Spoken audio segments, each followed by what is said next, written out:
warned in a new report that will not be achieved unless there's a complete transformation of the planning system. The report published by Wind Energy Ireland also points out some progress has been made, but it says existing strategies, plans and targets need to be stepped up. The report comes as Donegal County Council discusses further restrictions to wind energy developments in the county development plan, and opposition grows to a number of proposed wind farms in the county. Well, the CEO of Wind Energy Ireland, Noel Cunniff, says the pace of delivering sustainable energy projects is too slow. We're showing that hitting those targets, cutting our carbon emissions by 51%, it's just about possible, but we're not moving fast enough. So there's been some progress made, but we need to do more. If we're able to prioritise renewable energy projects through our planning system to deliver them at a faster rate than we're currently doing, then we can really start to become much more energy independent, much more in control of our energy bills, and really start to drive down prices for consumers. Mainly dry today with some light rain at times, cloudy with some sunny spells developing particularly in the later afternoon. Top temperatures 15 to 17 degrees Celsius in west to northwest breezes, light to moderate in strength. And that's Highland Radio News. We're back with news again at 10 o'clock.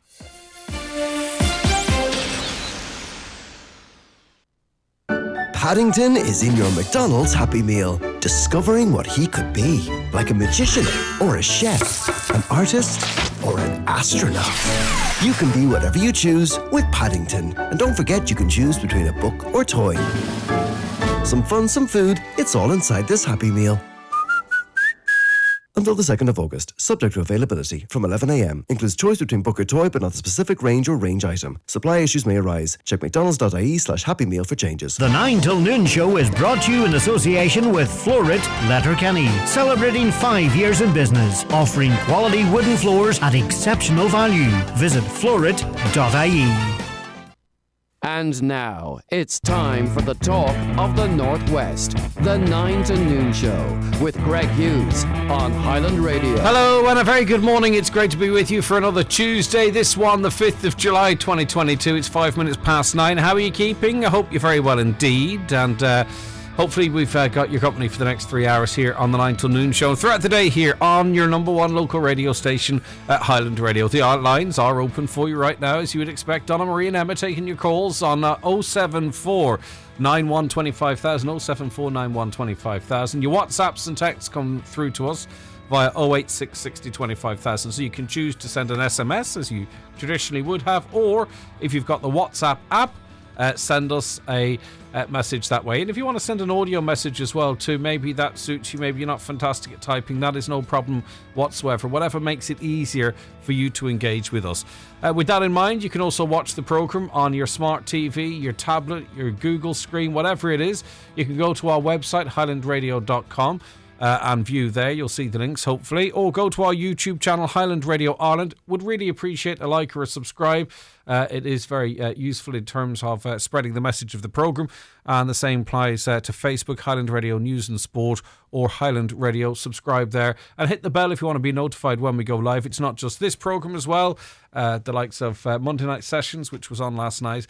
All the live music broadcast live on our social media there as well for you to catch up on, by the way, in case you like to see local and national artists but you missed it. So get onto our Facebook and YouTube pages and you can watch that. But please wait till after we've finished. The Donegal Democrat this morning: soldiers prepare for airport duties. Approximately 40 members of the Defence Forces attached to the 28th Infantry Battalion at Finna Camp, Bundoran, are undergoing preparatory work this week to help alleviate severe staffing issues that have been experienced at Dublin Airport in recent times. It follows on from a request by the Dublin Airport Authority to the government after chaotic scenes were witnessed at the airport as a result of staff shortages. More on that in the Nationals. The Derry Journal this morning: stand with us, as it's now or never. After years of campaigning, protests, pleading and work, today and tomorrow will prove vital in the Defective Bloc's campaign, with one campaigner describing it as Custer's last stand. Micah Action Group has also told Donegal County councillors to choose people or party in relation to the 80 amendments to the bill that will be debated at today's Joint Committee on Housing. They've until 5 p.m. today to submit a response. Campaigners have urged the government to allocate more time for today's debate, which has been given just 2 hours on a €2.7 billion scheme. And it does beg your belief, doesn't it? It's not like we haven't been here before. All of this, as I've said this, I've been saying this for weeks and months, all of this feels very much like the lead up to the 90-10 scheme that was never a 90-10 scheme, when you are going to spend almost 3 billion, and it's going to be more than 3 billion euro of taxpayers' money on something, especially something that's relatively complex and technical. Why would you rush it through? Why would you rush it through? Those that are affected by this are prepared to wait for the scheme to be correct, for it to have the amendments that is required, common sense amendments, nothing crazy. No one's looking for anything else. I was looking at some of the coverage of this across the country, and it's interesting to see how it's reported across the country. The narrative being that €420,000 is not enough for homeowners, that they want more. And it presumed that the 420,000 limit would provide 100% redress for most. It's simply not the case. What homeowners want, and we know, but the penny doesn't seem to have dropped elsewhere. What they want is a scheme that is fair and returns their house to similar to the way it was. And you know what? They're prepared to downsize in some cases so as to be able to maximise the potential for that grant. But the government at this point is saying no. And as I say, this multi-billion euro project that's going to run for potentially decades, 2 hours. Now, what would be the motivation for allowing only 2 hours on a topic? They put it to bed this week. Summer recess. Get on with it. Public will not be interested, generally speaking, across the country in listening to us moaning up here in Donegal, albeit there's 12 other counties involved. Not hearing much out of them, to be honest with you, particularly from I don't want to make a sweeping statement, but I think maybe some of the media coverage could be improved to support homeowners in those counties. But anyway, it's an important couple of days. We'll be speaking about it over the next couple of days, as you would imagine. Let's go on to the Irish Independent now. Record levels of government spending on tax cuts and welfare increases are being planned for the budget to address the worsening cost of living. The government's taking a two-pronged approach by introducing an immediate package of measures on budget day, followed by tax reductions and increases to welfare payments, such as the pension and job seekers allowance in the new year. In an unprecedented move, a specific cost of living package will be unveiled on September 27, the new date for the budget announcements. This package will be separate to the budget itself and include a series of one-off measures paid for using tax surpluses, mostly from high levels of corporation tax, which we're being told you shouldn't really be spending on everyday expenditure, but that's what we're doing. The measure is expected to include a double welfare payment and a further electricity credit aimed to help those worst hit by historic inflation. Separately, Finance Minister Paschal Donohoe is to abandon his own budgetary restrictions to spend an additional $6.7 billion from state coffers on tax cuts and welfare rises. Now, you'd swear the government published that on the front of that paper, but there you go. That's where we're at nowadays. I'm sure it's going to be scrutinised and challenged. The Irish Times today. Irish health officials are concerned at the low uptake to date of second COVID-19 booster vaccines among at-risk groups, with only half of those eligible having received an additional dose to date. A second booster shot or fourth dose is available to people aged 65 and older, as well as the immunocompromised, giving these groups are deemed to be more vulnerable to the disease. Fewer than a third of people who are immune compromised have received a second booster dose to date, according to a senior health service executive figure. Now, why have you not gone for your fourth dose? Is it that you had a reaction to the third? Is it that you feel you've run out of steam in terms of going for jabs? Why have you not? Maybe it's too complicated, is it? It's not accessible to you.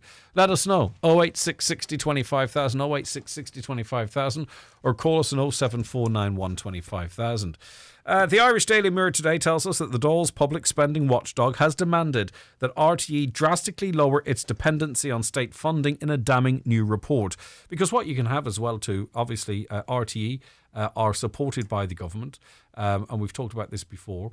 They're, all of your licence fee money goes towards supporting RTE in its services.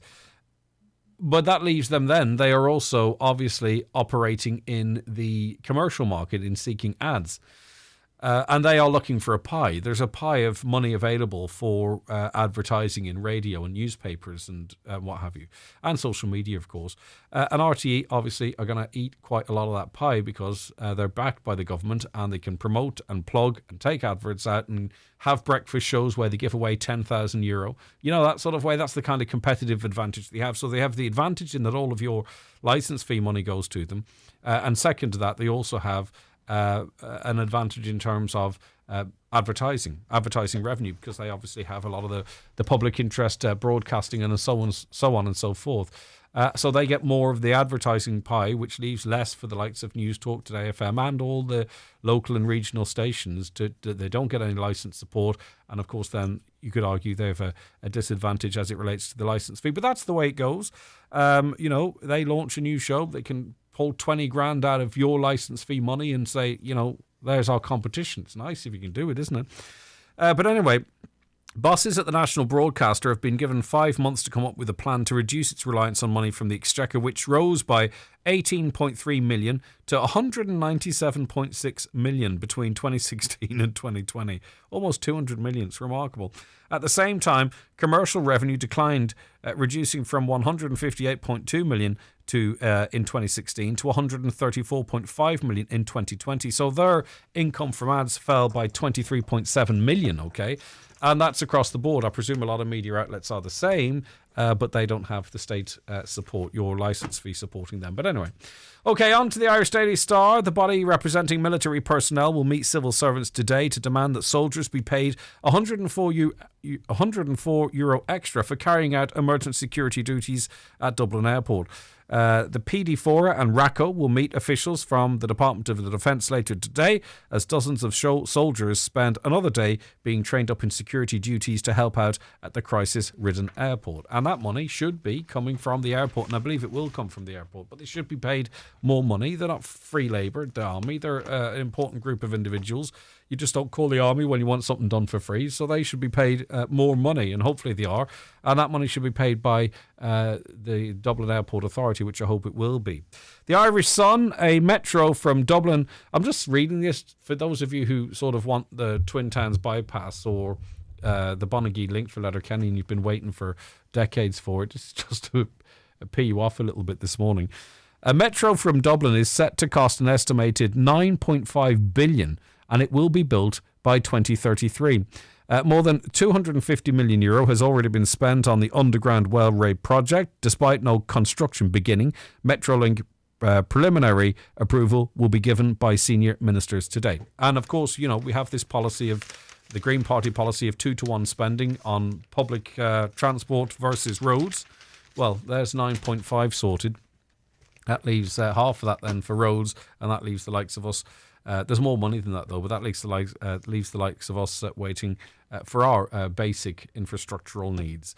Taoiseach, and just don't forget, by the way, we had that railway expert last week that said Derry to Letterkenny, a rail link, just to get the ball rolling.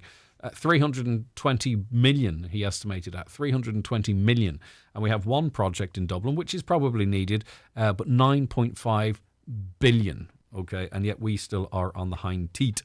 Finally, in the Mirror, Taoiseach Micheál Martin said it is important no stone is left unturned in the probe to find Sophie Toscan de Plantier's killer. Garda last week announced its serious crime review team will re-examine the case of the brutal killing of the French filmmaker. Sophie, who was a 39-year-old mother of one, was killed outside her holiday home in Timur, near Schull in County Cork on December 23rd, 1996. Mr Martin said he agrees with Garda Commissioner Drew Harris, who said the review is not a futile exercise. He added, I don't believe it is optics. And knowing the Commissioner, as I do, and Anshia Khanna, this will be done professionally and objectively from a policing perspective. And you can imagine that the Taoiseach is under great pressure from the French President to make sure there is an outcome to that. Not to influence it unduly or anything, but, you know, that's just the way politics works. All right, that's a run through the papers today. Back with our first guest on the show after we take a quick commercial break. The newspapers are courtesy of Kelly Centra, Mountaintop, Letterkenny. The 9 till noon show is brought to you in association with Florit, Letterkenny, celebrating 5 years in business, offering quality wooden floors at exceptional value. Visit florit.ie. With a smart meter, you can take full control of your home's electricity usage. But here's the important bit. Only if you sign up to an Electric Ireland smart meter plan. Our personalised usage insights will help you make the most of your electricity. So if you'd like to find out the perfect time to put on a wash or see how your bill's looking on any day of the month, search Electric Ireland smart meter plans and find out the best plan for your home. Smart meter required. T's and C's apply.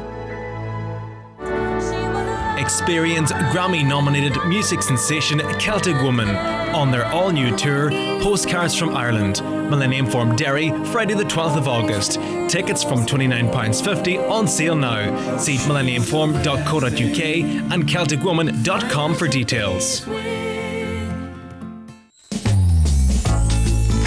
McCullough Jewellers in Letterkenny are synonymous with fine jewellery, quality watches and giftware. With stores at Main Street, Letterkenny and the Letterkenny Shopping Centre or online at ormccullough.com. You can choose from their quality product range in a relaxed atmosphere, and their sales staff will be happy to help you make the right choice whatever the occasion. McCullough Jewellers, making moments magical for generations. Mr. Blue Sky, please tell us why. The Lotto jackpot is an estimated €2.5 million. Play responsibly in store, in app, or at lottery.ie. The National Lottery. It could be you. Now, as you would be aware, anyone out there has to be aware, there is definitely more COVID-19 cases around. You'll probably notice people missing from your workplace. We are seeing the impact it's having on travel, for example, in terms of airport staff, baggage handling staff, etc. But also to that it is back putting pressure on our hospitals, though I'm sure that never really eased, all told. We're joined on the programme now by Dr. Dennis McCauley again, just to run through where we're at and where we may be heading. Dennis, thanks very much for joining us. I appreciate your time today. All right. Good morning. Thank you, Greg. Right. Okay. I presume GPs across the county are seeing a pattern of an increase in cases. Is that the case? Yeah. Very, very much so. I think that for a number of reasons, really. I think the people have sort of forgotten about COVID. They've sort of said it's over. They're out mixing more. Unfortunately, also the new strain can reinfect you. So there's just more people for the new strain to work on because there's prior infection doesn't work and there's more people out. I heard one of your colleagues down the country concerned that maybe what's driving some of what we're seeing, although we're following a pattern seen across Europe at the moment, is people not testing or not self-isolating when they have symptoms, that they don't want the hassle, they don't take a test, they just put it down to a seasonal cold, a July cold or something. I think probably 2 months ago, if you had respiratory symptoms, it probably was the cold rather than COVID. Now, unfortunately, if you have respiratory symptoms, it's probably COVID. I think the advice, particularly if you're under 55, is just to assume you have an infection and try and stay at home until 48 hours after it's passed. Remember, antigen tests will only become positive on day 3. So you do a test, you have a cold, you say, "Well, I don't have COVID," and you scarper. That's going to spread COVID. So I think the recommendation is if you have significant respiratory symptoms, I think if you have a temperature, particularly if you have a cough, just stay at home until you're better. Now, you can do an antigen test if you want to at day 2 or 3, but you don't assume that the antigen test on day 1 is negative, so you don't have COVID. So I think that's the primary thing to ask people to do. I was listening to someone from the WHO recently. They seem to feel that, what's going around at the moment is not causing as much serious illness, not leading to as many deaths. And whilst there's no crystal ball, of course, they hope that trend continues. Is that your view also? Yes, it is. And I think it would be wrong of us to try and not to avoid the fact. I think people see Omicron, a third of the population had it since Christmas. And I think we're all honest. We said, well, jeepers, I was expecting it to be much worse. Now, unfortunately, there's a significant subgroup who A, got very ill, B, then have had to go into hospital, and a number that continue to die from COVID infection.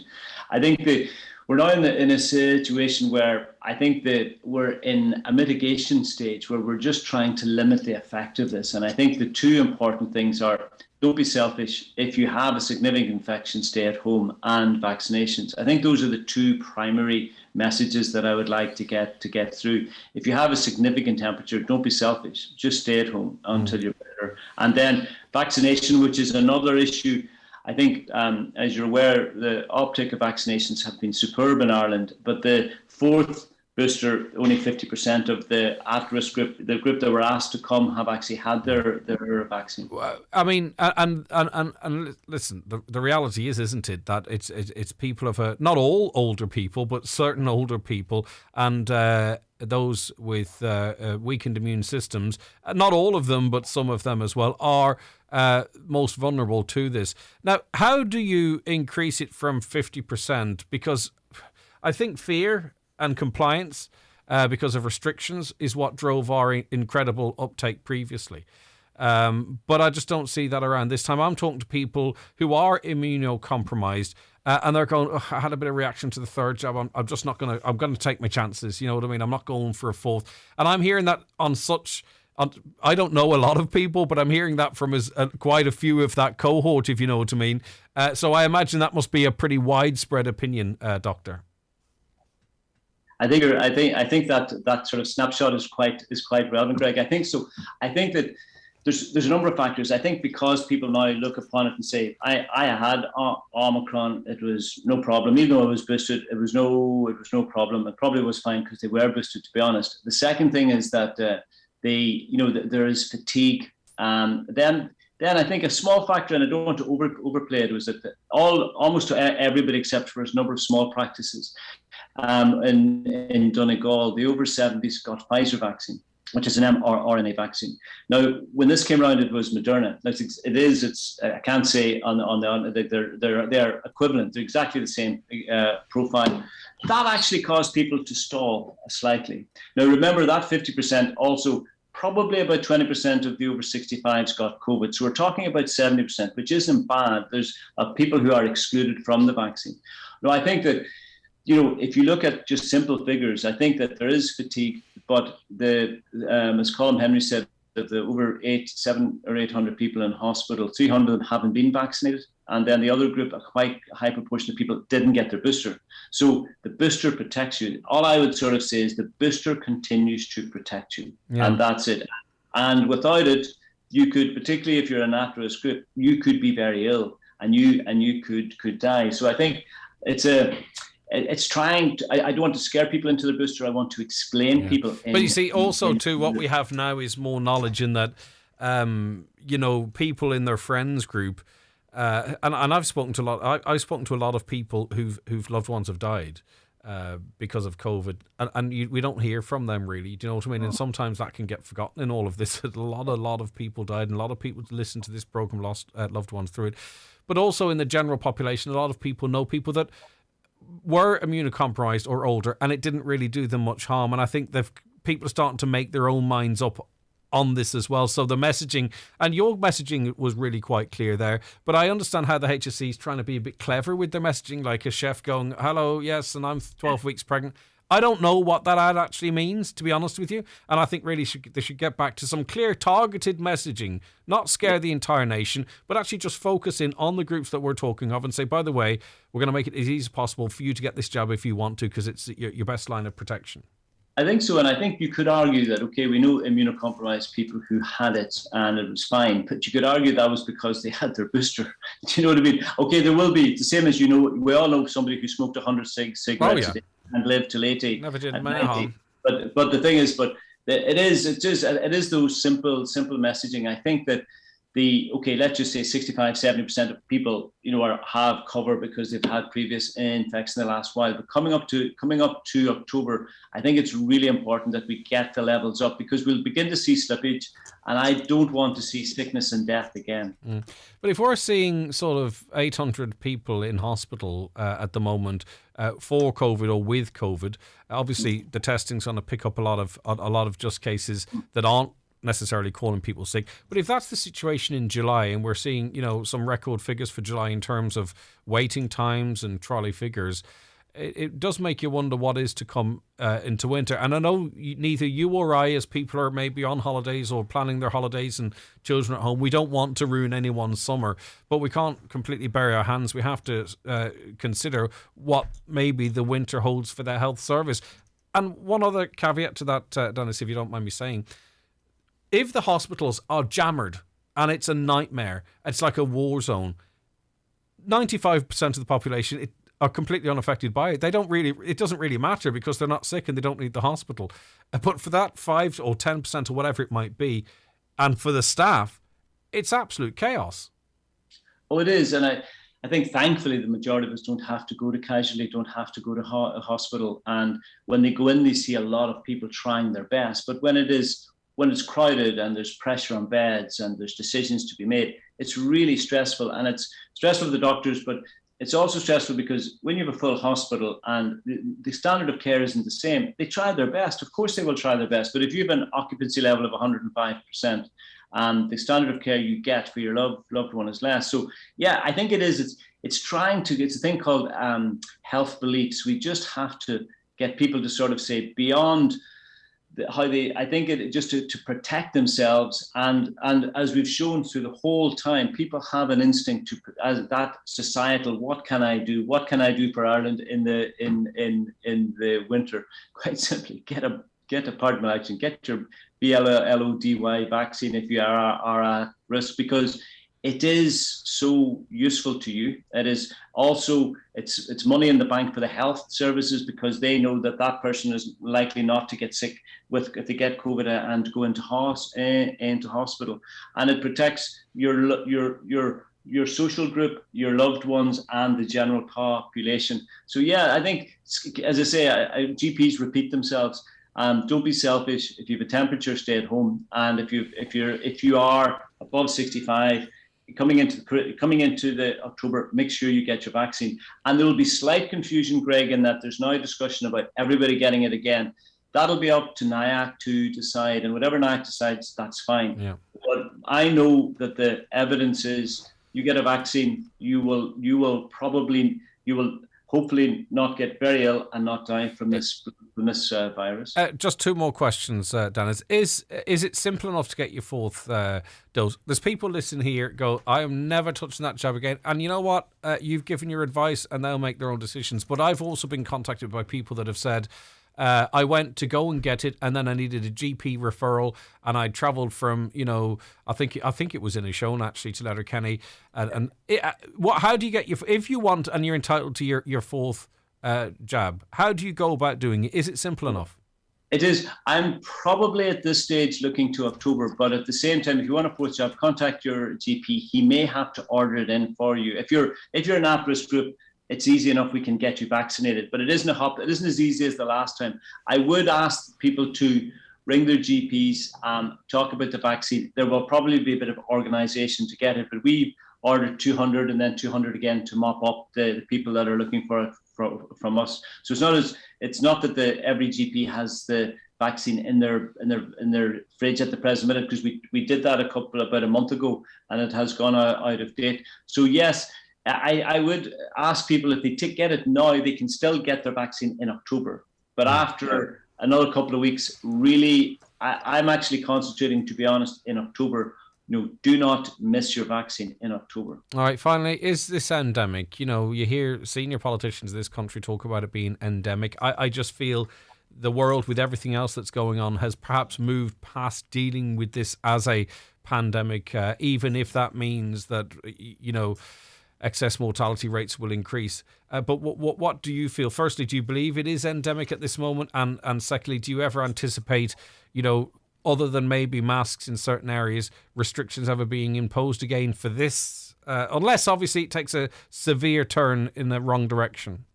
I don't think we're endemic yet, but we're getting all the various messaging is actually, if you look at it, it's still very important. But for instance, there's a big push that testing may not be as important for the under 55s. That's a lessening. But endemic means it's there everywhere. But I think that because it's still such a dangerous virus relative to the other viruses that we deal with, it's maybe endemic plus, in that there's still significant things we have to do. I would love if there was a vaccine that actually prevented you getting it. That would be the end of it. But I don't know from an immunology point of view how relevant that is, because it mutates so much. But I do think it is a virus that we have to remain to be very careful with. We have to not be selfish, and we have to protect those that need to be protected. Okay, as always, Dr. Dennis McCauley, thank you very much for your time. It's greatly appreciated. Now, by the way, the absolute majority of you listening today, maybe not so much in Donegal, but certainly if we looked at it nationwide, of those who were offered a vaccine or a vaccine was available to them, and it really is quite a remarkable figure, 91% of the population opted to take it. 91%. COVID was started in a way to reduce the population of the world, and now looking like World War III to finish off what's left. A bit of a doomsday attitude there. For that to work, and this is just basic thinking, by the way, and we've been down this road before.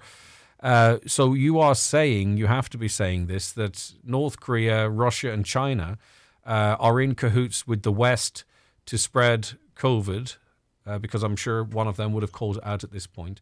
And now they're also in cahoots with the West to manufacture a war. So you're saying Putin's in on this because he would have to be? There's no way your scenario could exist unless Vladimir Putin's working with Biden and Boris and Kim Jong-un. It's the only way it would work. If what you're saying is true, it's the only... Unless they're aliens or lizards, I don't know. How about the below 60 years for the jab and waiting for an appointment in hospital? Apart from COVID, could you ask him what the flu numbers are like at the moment? Just recovering from flu myself. I can get them for you, by the way. They're broadly available if you're interested. The sunshine vitamin that protected us all in very few cases last summer when the sun was out, when we got it naturally. I wonder if these in hospital are lacking in vitamin D. Just by the way, you don't need direct sunlight for vitamin D, by the way. Out in the daylight is fine. You don't have to see the sun to get vitamin D, no more than you have to see the sun to get a tan. The 9 till noon show is brought to you in association with Florit Letterkenny, celebrating 5 years in business, offering quality wooden floors at exceptional value. Visit florit.ie. Are you switched on to your energy rights?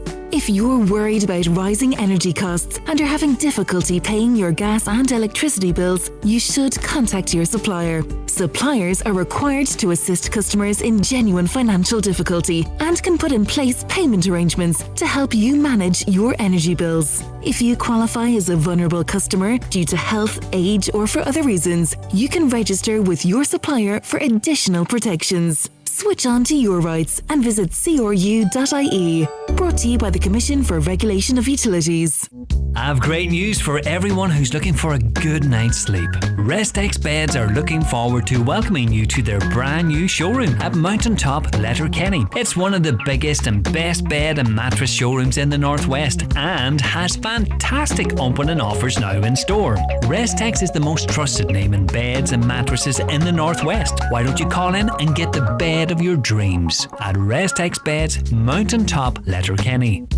This Thursday, the Jive Time Show will be live from the 51st Lennon Festival in Ramelton, where they've got a great lineup of family entertainment and big band nights, including Derek Ryan, the original voice of Smokey, Chris Norman, and Jimmy Buckley. So be sure to tune in this Thursday to David James, live from Ramelton. For festival details, see Lennon Festival on Facebook.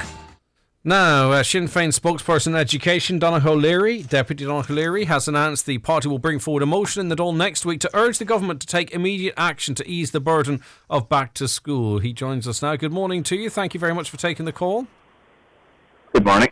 Right, okay, so what is Sinn Féin proposing here?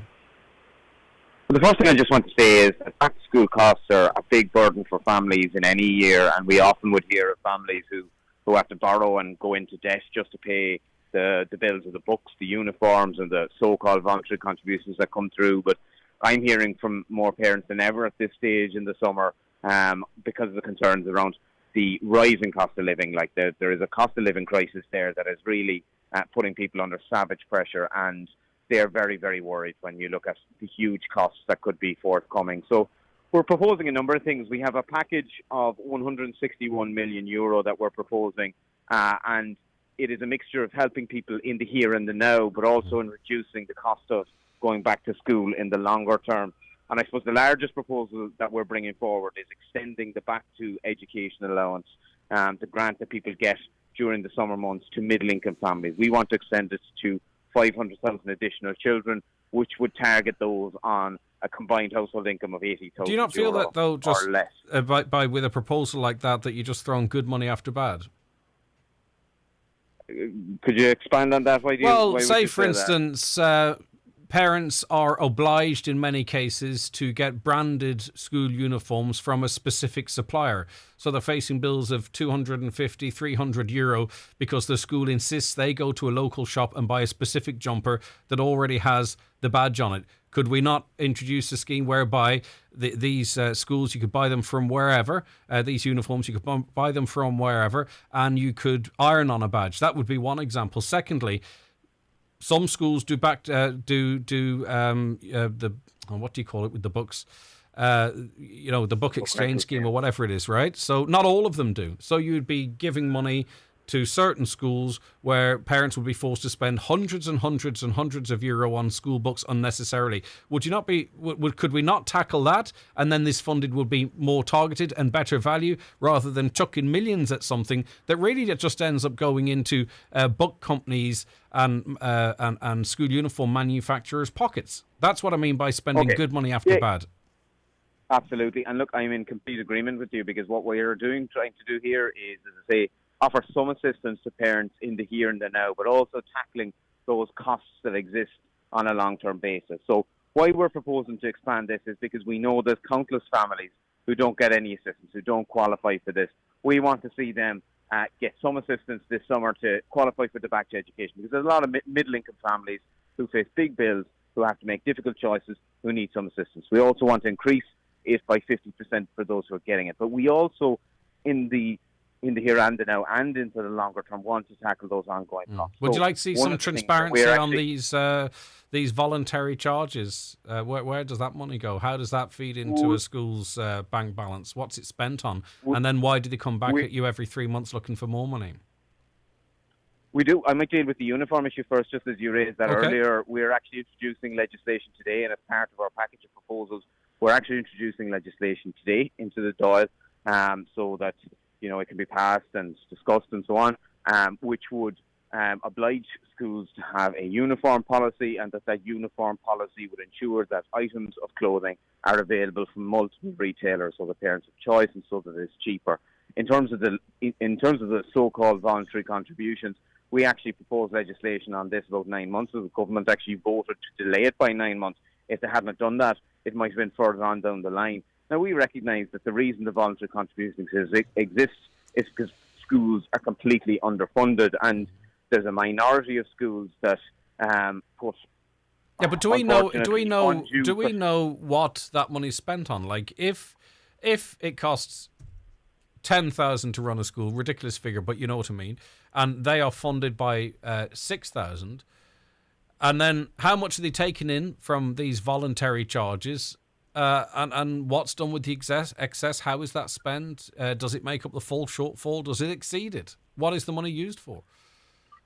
So what our legislation would do is actually identify that shortfall, because no organisation actually knows that at this point in time. So we would ensure the legislation that we put forward, which the government voted to delay by 9 months, would ensure that monies that are gathered by schools are accounted for. It would allow us to identify at a central level what's being spent on costs that are directly connected with education, that the Department of Education should be footing the bill for, and what are not.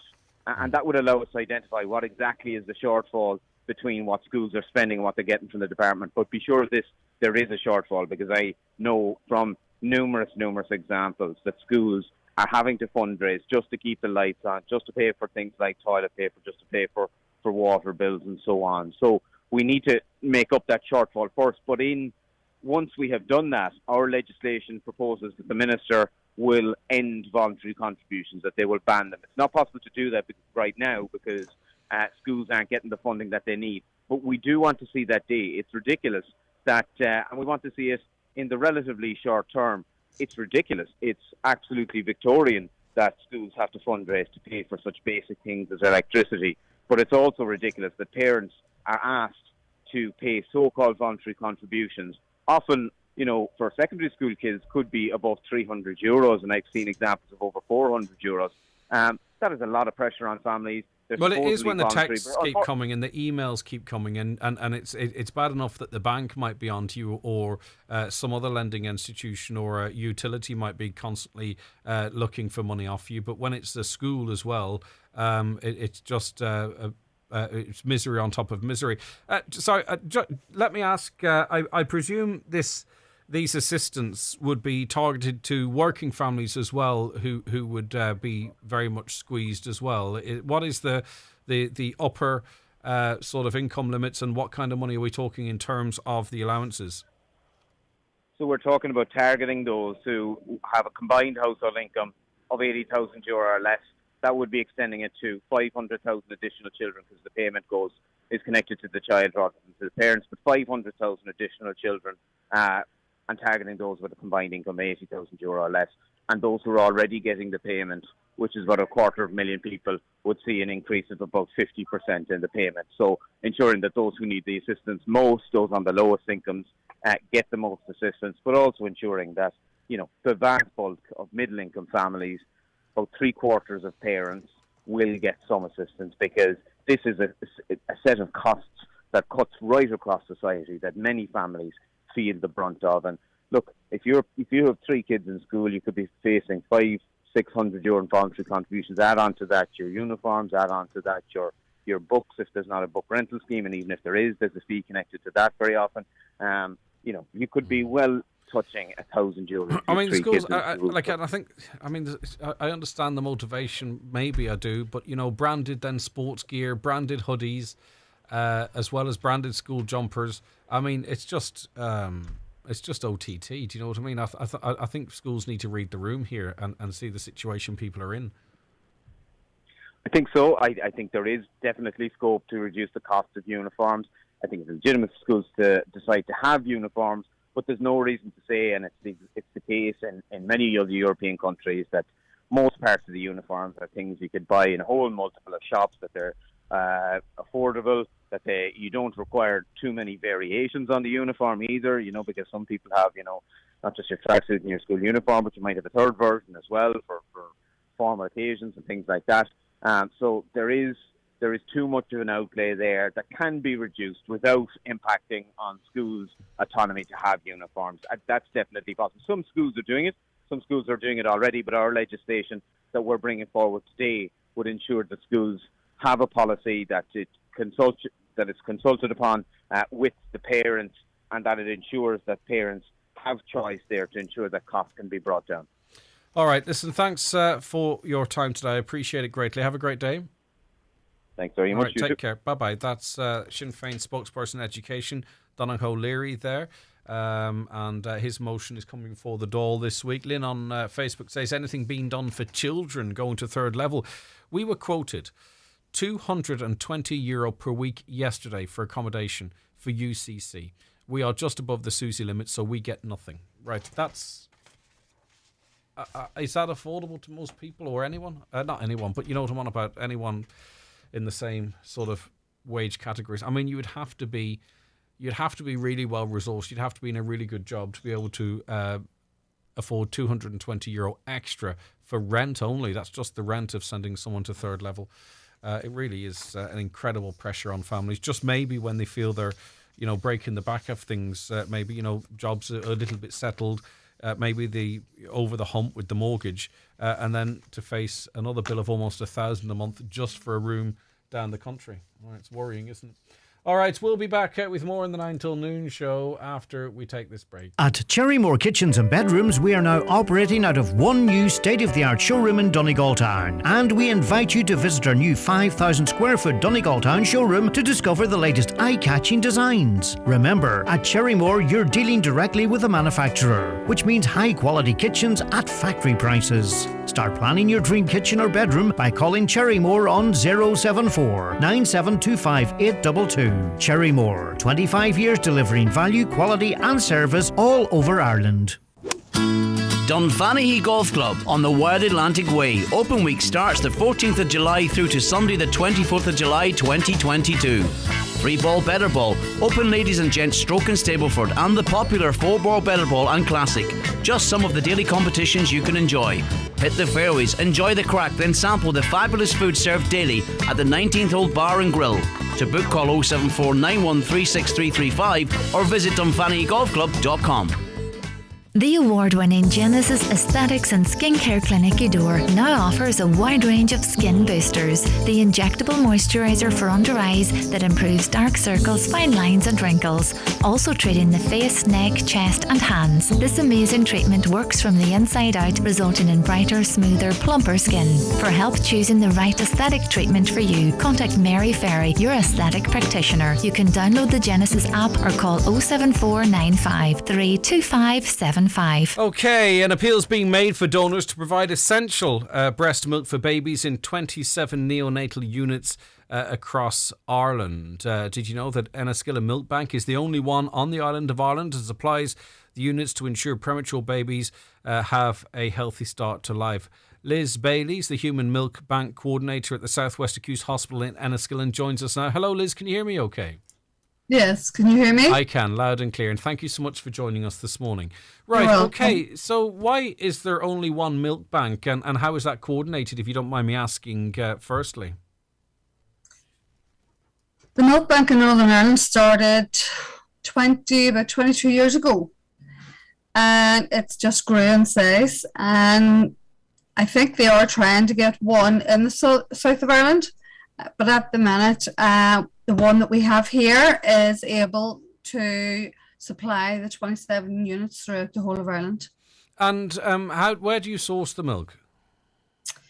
We source the milk from kind donors, all the new mummies that have had babies. Wow. And if they have an oversupply, then they would email in or ring and ask to become a donor to donate the milk for premature babies. Amazing. And tell us why there would be a gap there, why a new mum would require donor milk. I know it's obvious to a lot of people, but just so we're all aware right across the story. We supply premature baby units, and premature babies, mum's supply sometimes doesn't come in. And if you think of the stress of having a new baby and you know it's premature, it may take that day or two extra for the mummy's milk to come in. So donor milk is vital in that interim to be able to support the mum so that she's not stressed and to let that mummy's milk come through. And we know the importance of mummy's milk for newborns, but is it particularly important for premature babies? It is. It helps for eye and brain development and the wee lungs to keep growing, and the bowel. It helps them where they don't get necrotizing enterocolitis. So it saves the baby's bowel. So donor mums, milk donors are not only helping the babies, but helping the parents as well in that difficult time, because I'm sure it can be quite for a mum who's maybe not producing enough milk yet and knows that it might help her baby, already going through a stressful time. It's just more anxiety on top of stress on top of anxiety. It is. So it alleviates that stress and it helps the mum then to kind of settle. And then when you get the bonding with the baby, the skin to skin, mommy relaxes. And whenever she gets that baby feeling, then it helps to release the milk. Okay.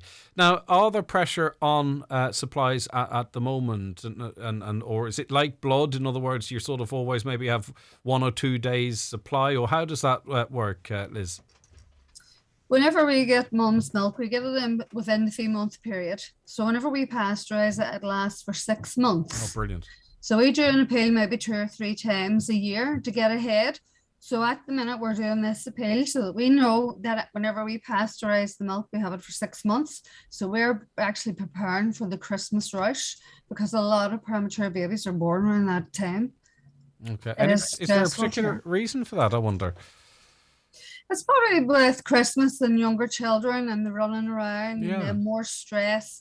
And especially with time constraints and money constraints like this year, because they know that the electricity bills are going up and fuel's going up, food's going up. It could be more stressful maybe this year.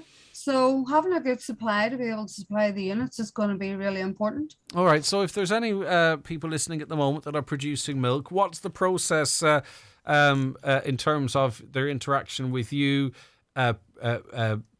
containing it and sort of getting it to Enniskillen? How's all that work from sort of the first contact, Liz? Well, if they make contact with the milk bank on 028 686 28333, or they can email tmb.irvinstown@westerntrust.hsani.net. They will get in touch with us and we'll send them out a donor record sheet, which is kind of like a medical questionnaire to see if we can accept them as a donor. And then they fill that back in and we'll take them on then as a donor. So we send out all the wee bottles and we send out the blood kit, and then they collect for us over the 3 months. And then we have it lifted by our kind blood bank volunteers, and they are all volunteers. Cuchulainn and CRS are wonderful at getting it around the whole of Ireland. Wow, I didn't realise the blood bank crew did the breast milk as well. Yeah, it's like a wee breakaway group from the blood banks. They have made now where they do milk. So they collect and they deliver the milk for us the whole way throughout the whole of Ireland. It's amazing generosity from the donors, isn't it? It really is. It's a lifeline for these premature babies. And the blood bankers, they give up their time all weekend to do the collections and the deliveries. So it's a wonderful service. And just to be clear, donors can come from any part of the island. Is that correct, Liz? Yes, they can come as far as Cork, the whole way up to Coleraine, the whole way around the whole of Ireland. Brilliant stuff. And we have the contact details, the email and the telephone number here if people wish to get in contact with you. We really appreciate the time. I think a lot of people listening to this might be learning for the first time that this type of service exists, and there's people around the country that are generously donating like they are. It's wonderful. And you need more, and you're planning towards Christmas. Liz, thank you very much indeed. Thank you very much for take having care. me. No, it's our pleasure. Thank you. you. Okay. Right. Okay. That was Liz Bailey. She's the Human Milk Bank Coordinator at the Southwest Accused Hospital in Enniskillen. She says it's vital that recent mums come forward and donate if you can, and many already do. And as you heard from her, that milk then is used to primarily feed premature babies. And you heard from Liz there the benefit that has. And as I said, or tried to say, it's wonderful. Obviously, it gives the new babies, the premature babies, the best start, but also mums going through a difficult time with their partners as well takes hopefully a little bit of pressure on them. A caller believes we should all be sensible and take our vaccines. Yeah, indeed. And it's personal choice, and people have to weigh up the pros and cons and make that decision. Myself and my wife got the 4th vaccine in a chemist in Donegal Town. It was about 2 months ago. We got it done with no problem, no delays. We were in and out in less than 15 minutes. Right, Greg, originally it was going to cost $3 billion. Now it's estimated at $95 billion. Why not just put two Lewis tram lines, as they have at Edinburgh Airport, to the city centre a number of years ago? I read in a national newspaper a Japanese firm was willing to construct and operate a metro system for Dublin on a 30-year contract. It could be up and running at this stage, but this is Ireland. You just wonder sometimes if some of these projects are little legacy projects for politicians, maybe even some might say vanity projects.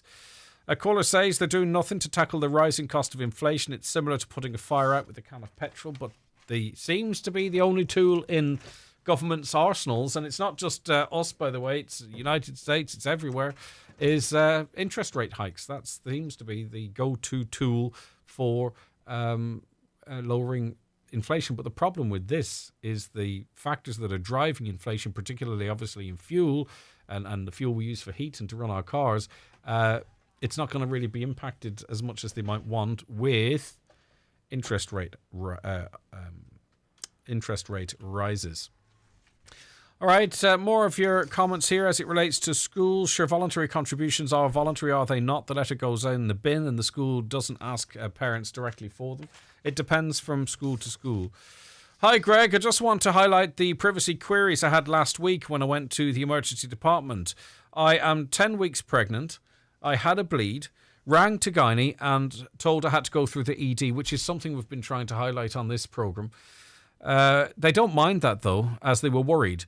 But what has annoyed me, when I went to the reception in ED, there is zero privacy when giving my details. The lady behind the glass was on an intercom, and everyone in the waiting room knew my name, my address, my pregnancy worry, and there were 2 ladies that I knew there who now know I'm pregnant before my family does. Is this not a GDPR issue with this? Sorry for the long message, but I'm so put out by this. Thanks again, Greg. Listen, I understand exactly where you're coming from. I understand it to the point that the last time the hospital's general manager, Sean Murphy, was on with me, I said to him, Sean, a lot of people, this would not fix all of the problems, but a lot of people are very uncomfortable relating their details in that space. Is there no way that can be done more privately? He says they are going to look into it. I think it would make a big difference if they did, particularly in this case. Also, a lot of people, and even I, for example, if that's okay, have an issue with people who are pregnant and bleeding or having a miscarriage having to go through the ED. And we've heard horror stories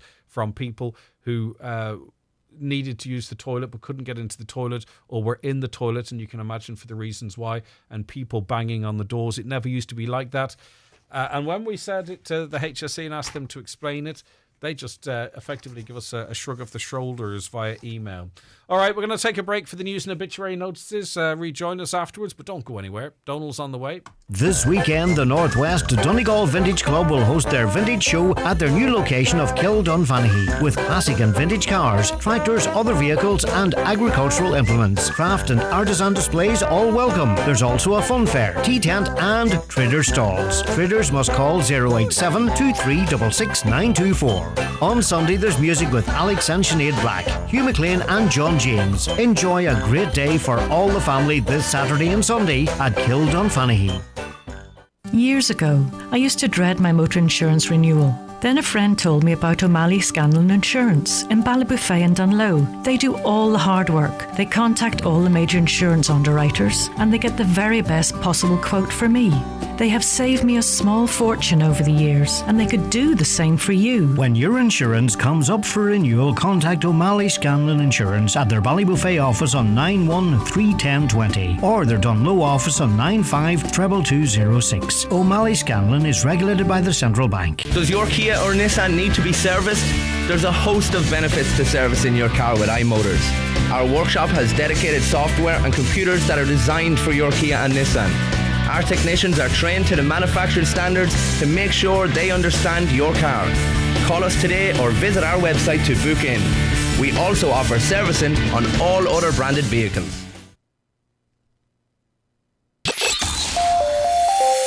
Live, on air, online and on the Highland Radio app. This is Highland Radio News. Good morning, it's 10 o'clock. Donald Kavanagh at the Highland Radio News Desk. A Donegal GP says he doesn't want to use scare tactics to promote COVID-19 booster vaccines, but the reality is, without them, people may die. Dr. Dennis McCauley, who chairs the IMO's GP committee, says there has been some COVID fatigue in recent times, and in some instances, people have been explaining symptoms away as summer colds, when in fact, they probably have COVID-19. On today's 9 to Noon show, Dr. McCauley told Greg Hughes that COVID remains a serious threat and people still need to protect themselves and others. The booster protects you, and without it, particularly if you're an at-risk group, you could be very ill and you could die. I would love if there was a vaccine that actually prevented you getting it. That would be the end of it. But I don't know from an immunology point of view how relevant that is because it mutates so much. But I do think it is a virus that we have to remain to be very careful with. We have to not be selfish, and we have to protect those that need to be protected. The Dáil Business Committee is today discussing how much time should be given over to debating the remediation of dwellings affected by Defective Concrete Blocks Bill 2022, which was published last week. By Thursday's deadline, 80 amendments had been proposed, following lengthy discussions involving opposition TDs, the MICA Action Group and others. The group believes at least 9 hours needs to be given over to a debate on the amendments. However, the government is understood to be proposing a 2-hour window for discussion. In the British Parliament, controversial Troubles legacy legislation has been voted through another stage. MPs voted by 282 votes to 217. a majority of 65, to give it a third reading. It would stop inquests into troubles killings that haven't got to an advanced stage and prevent new ones from happening. DUP leader Jeffrey Donaldson, Alliance Deputy Leader Stephen Farry and SDLP leader Colm Eastwood all spoke against it. My fear is that the path to reconciliation is not made easier when you dispense with justice. Reconciliation is very much in the DNA of the Alliance Party. It's what we're fundamentally about. That said, we are concerned in the way reconciliation has been used in terms of this bill. It is a whitewash on a grand scale. Ireland's at risk of not meeting a 51% cut in carbon emissions by 2030. The government's been warned in a new report that it will not be achieved unless there is a complete transformation of the planning system. The report, published by Wind Energy Ireland, points out that some progress has been made, but it also says existing strategies, plans and targets need to be stepped up.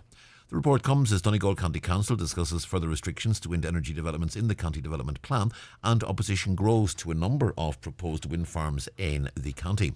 However, the CEO of Wind Energy Ireland, Noel Cunniff, says the pace of delivering sustainable energy projects remains very slow. We're showing that hitting those targets, cutting our carbon emissions by 51%, it's just about possible, but we're not moving fast enough. So there's been some progress made, but we need to do more. If we're able to prioritise renewable energy projects through our planning system to deliver them at a faster rate than we're currently doing, then we can really start to become much more energy independent, much more in control of our energy bills, and really start to drive down prices for consumers. Police in Derry have confirmed a 26-year-old man was arrested yesterday in connection with an ongoing investigation into a parade in the city on Easter Monday. The man has been released without charge, pending a file to the Public Prosecution Service. And the Fiscal Advisory Council says the government's decision to increase spending by 6.5% in the budget was necessary, and we're still a long way from chasing inflation. A €6.7 billion package for budget 2023 was announced last evening in the summer economic statement. Chairperson Sebastian Barnes says a 5% limit on spending growth had been previously implemented, but he says we're currently in exceptional circumstances. The council called for a long time to have this kind of spending rule to keep the growth of spending in line with the underlying growth of the economy. But of course, we're really in exceptional circumstances where inflation, the latest indications, it's something around 9%. And in that situation, I think it just doesn't make sense to try and stick to the 5%. But what the government is doing is their own spending increase is actually 6.5%. So it's a bit higher than the 5%, but it's a long way from chasing inflation at 9%. Roisin Shortall is co-leader of the Social Democrats and their finance spokesperson. She says money is available to government now and it should be used immediately to help ease the cost of living burden. The government coffers are full, and it is, it's quite possible for the government to provide something now, and unfortunately they're going to leave people for another 3 months. And during that time, more and more families are going to get into debt, and they're going to get into deeper poverty, and the government shouldn't be doing this. Mainly dry today with some light rain at times, rather cloudy with a few sunny spells developing particularly later on in the afternoon. Top temperatures 15 to 17 degrees Celsius with west to northwest winds light to moderate. A cloudy night tonight with light rain at times. Lowest temperatures 12 to 13, again light to moderate westerly breezes. Tomorrow cloudy again with a little light rain or drizzle. Top temperatures again 15 to 17, moderate occasionally fresh west to northwest winds. That's Highland Radio News. We're back with news again at 11 o'clock.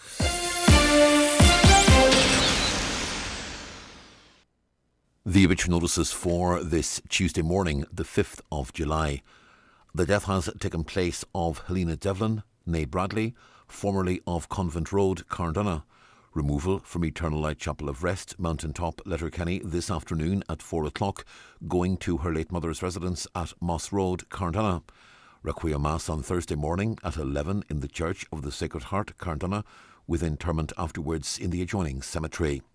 House private please from 10 p.m. to 10 a.m. with family and close friends only please on the morning of the funeral. Family flowers only, donations if desired to oncology research at Galway University Hospital, care of Pat Kelly, funeral director, or any family member. The death has taken place of Hughie Gerard McMonigal, Mina Tinney, Fintown. His remains are reposing at his home. Funeral Mass at 11 o'clock tomorrow morning in St Columkills Chapel, Fintown, with burial afterwards in the adjoining graveyard. Rosary tonight at 9 with family time please from 11 o'clock and before the funeral tomorrow. Neighbours and close friends welcome. The funeral mass can be viewed on the Choc Pobl Colmcille Nefa website. Family flowers only please, donations in lieu if desired, to the Donegal Hospice, care of any family member. The death has occurred of Margaret Callahan, née Gallagher, Bonamain Bridge End. Her remains are reposing at her home. Removal tomorrow morning at 11 to St Angus's Church, Burt, for Requiem Mass at 11:30, followed by interment in Burt Cemetery. Margaret's Requiem Mass can be viewed on churchservices.tv. Family time please from 10 o'clock tonight. Family flowers only, donations in lieu if desired, to Buncrana Community Hospital Patients Comfort Fund, care of any family member or Murphy Funeral Directors. The death has taken place of Lawrence McElhinney, Dlac Carndunna. Funeral leaving his home this morning at 10:15 to the Church of the Sacred Heart, Carndunna, for 11 o'clock Requiem Mass, with interment afterwards in the adjoining cemetery. The death has taken place of Joseph Joe McColgan, Drumskellen, Tuer, Muff. Joe's remains are reposing at his home. Funeral from there at 10:20 this morning for 11 o'clock Requiem Mass in the Church of the Sacred Heart, Muff, followed by burial in the adjoining graveyard. Funeral Mass can be viewed live at sacredheartchurchmuff.com. Family flowers only, please. And the death has occurred of Liam Blake, 3 Ardcolumkill, Letterkenny. Funeral this morning with 11 o'clock Requiem Mass in St Eunan's Cathedral, which can be viewed online at churchservices.tv. Interment afterwards in Conwall Cemetery. Family time please before the funeral. Family flowers only please, donations if desired, to the Donegal branch of the MS Society or the Friends of Letterkenny University Hospital, care of Pascal Blake, Funeral Director. For more details, including any family health guidelines for wakes and funerals, please go to highlandradio.com.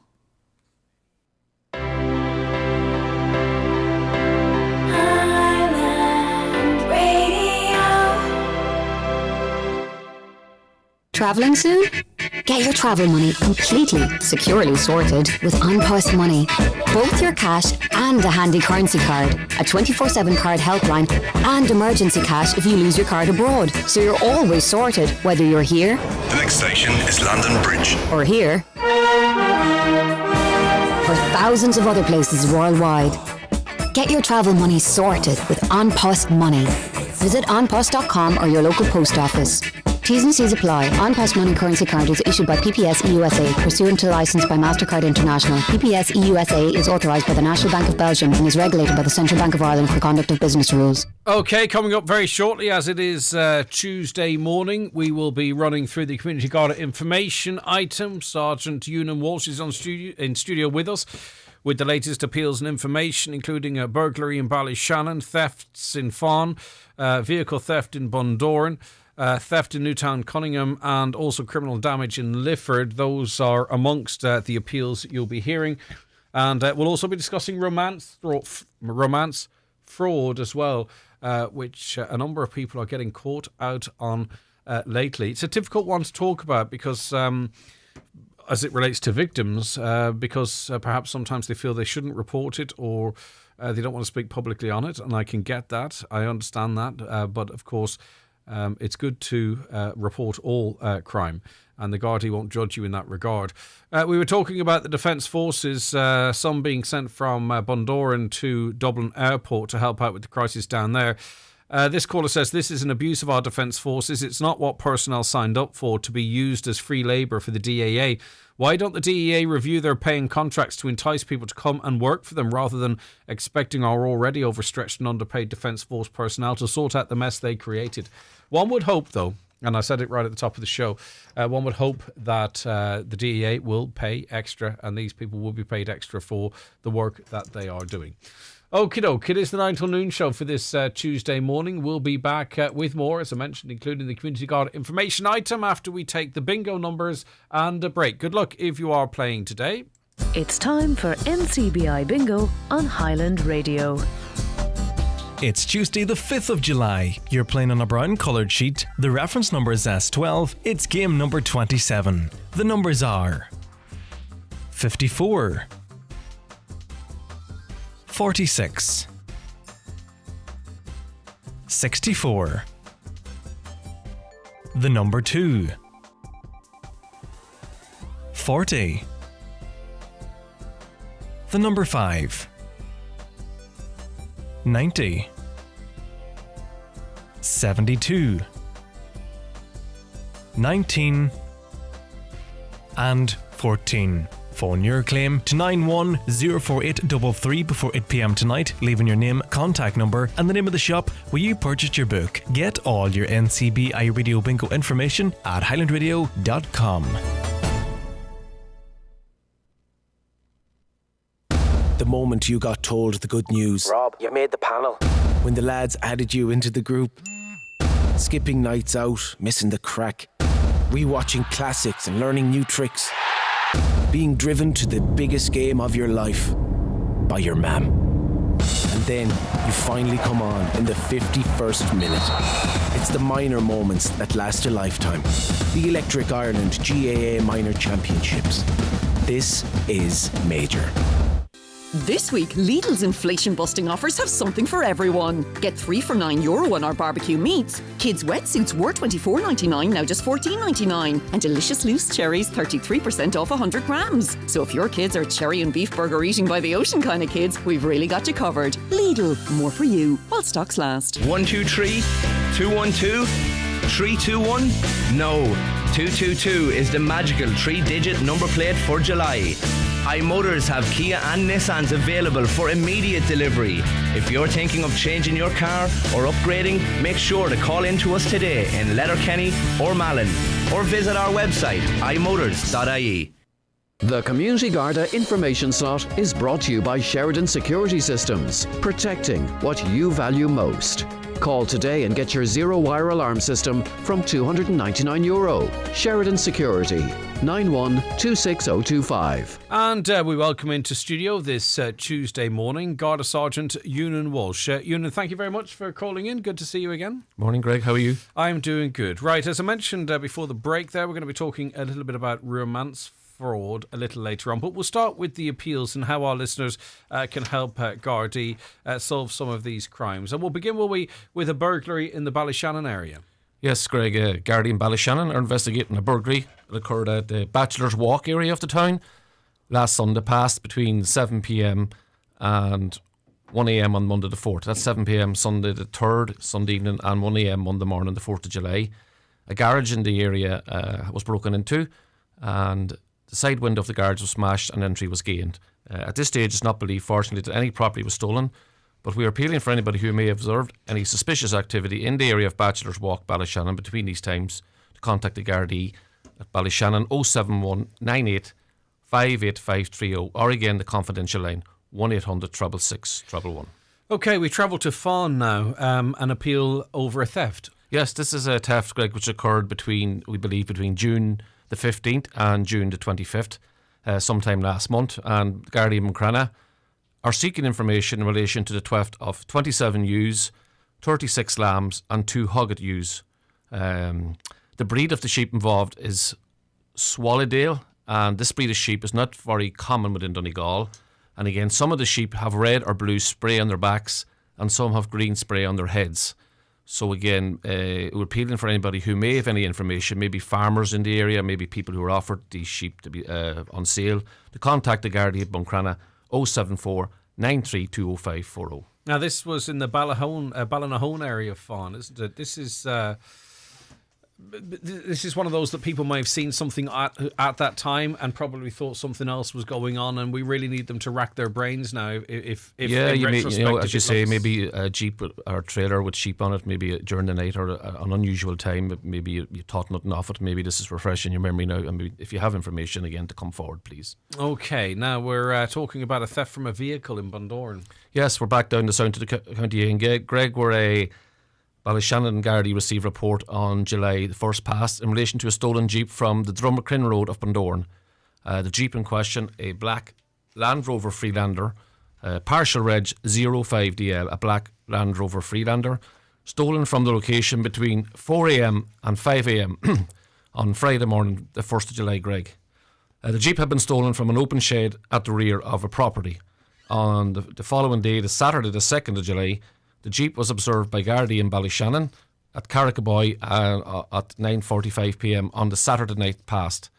It's believed that the Jeep then crossed the border into Northern Ireland, and then the following day, the Sunday past, the 3rd of July, shortly after 10 a.m, the stolen Jeep was located at the Rock in Bundoran.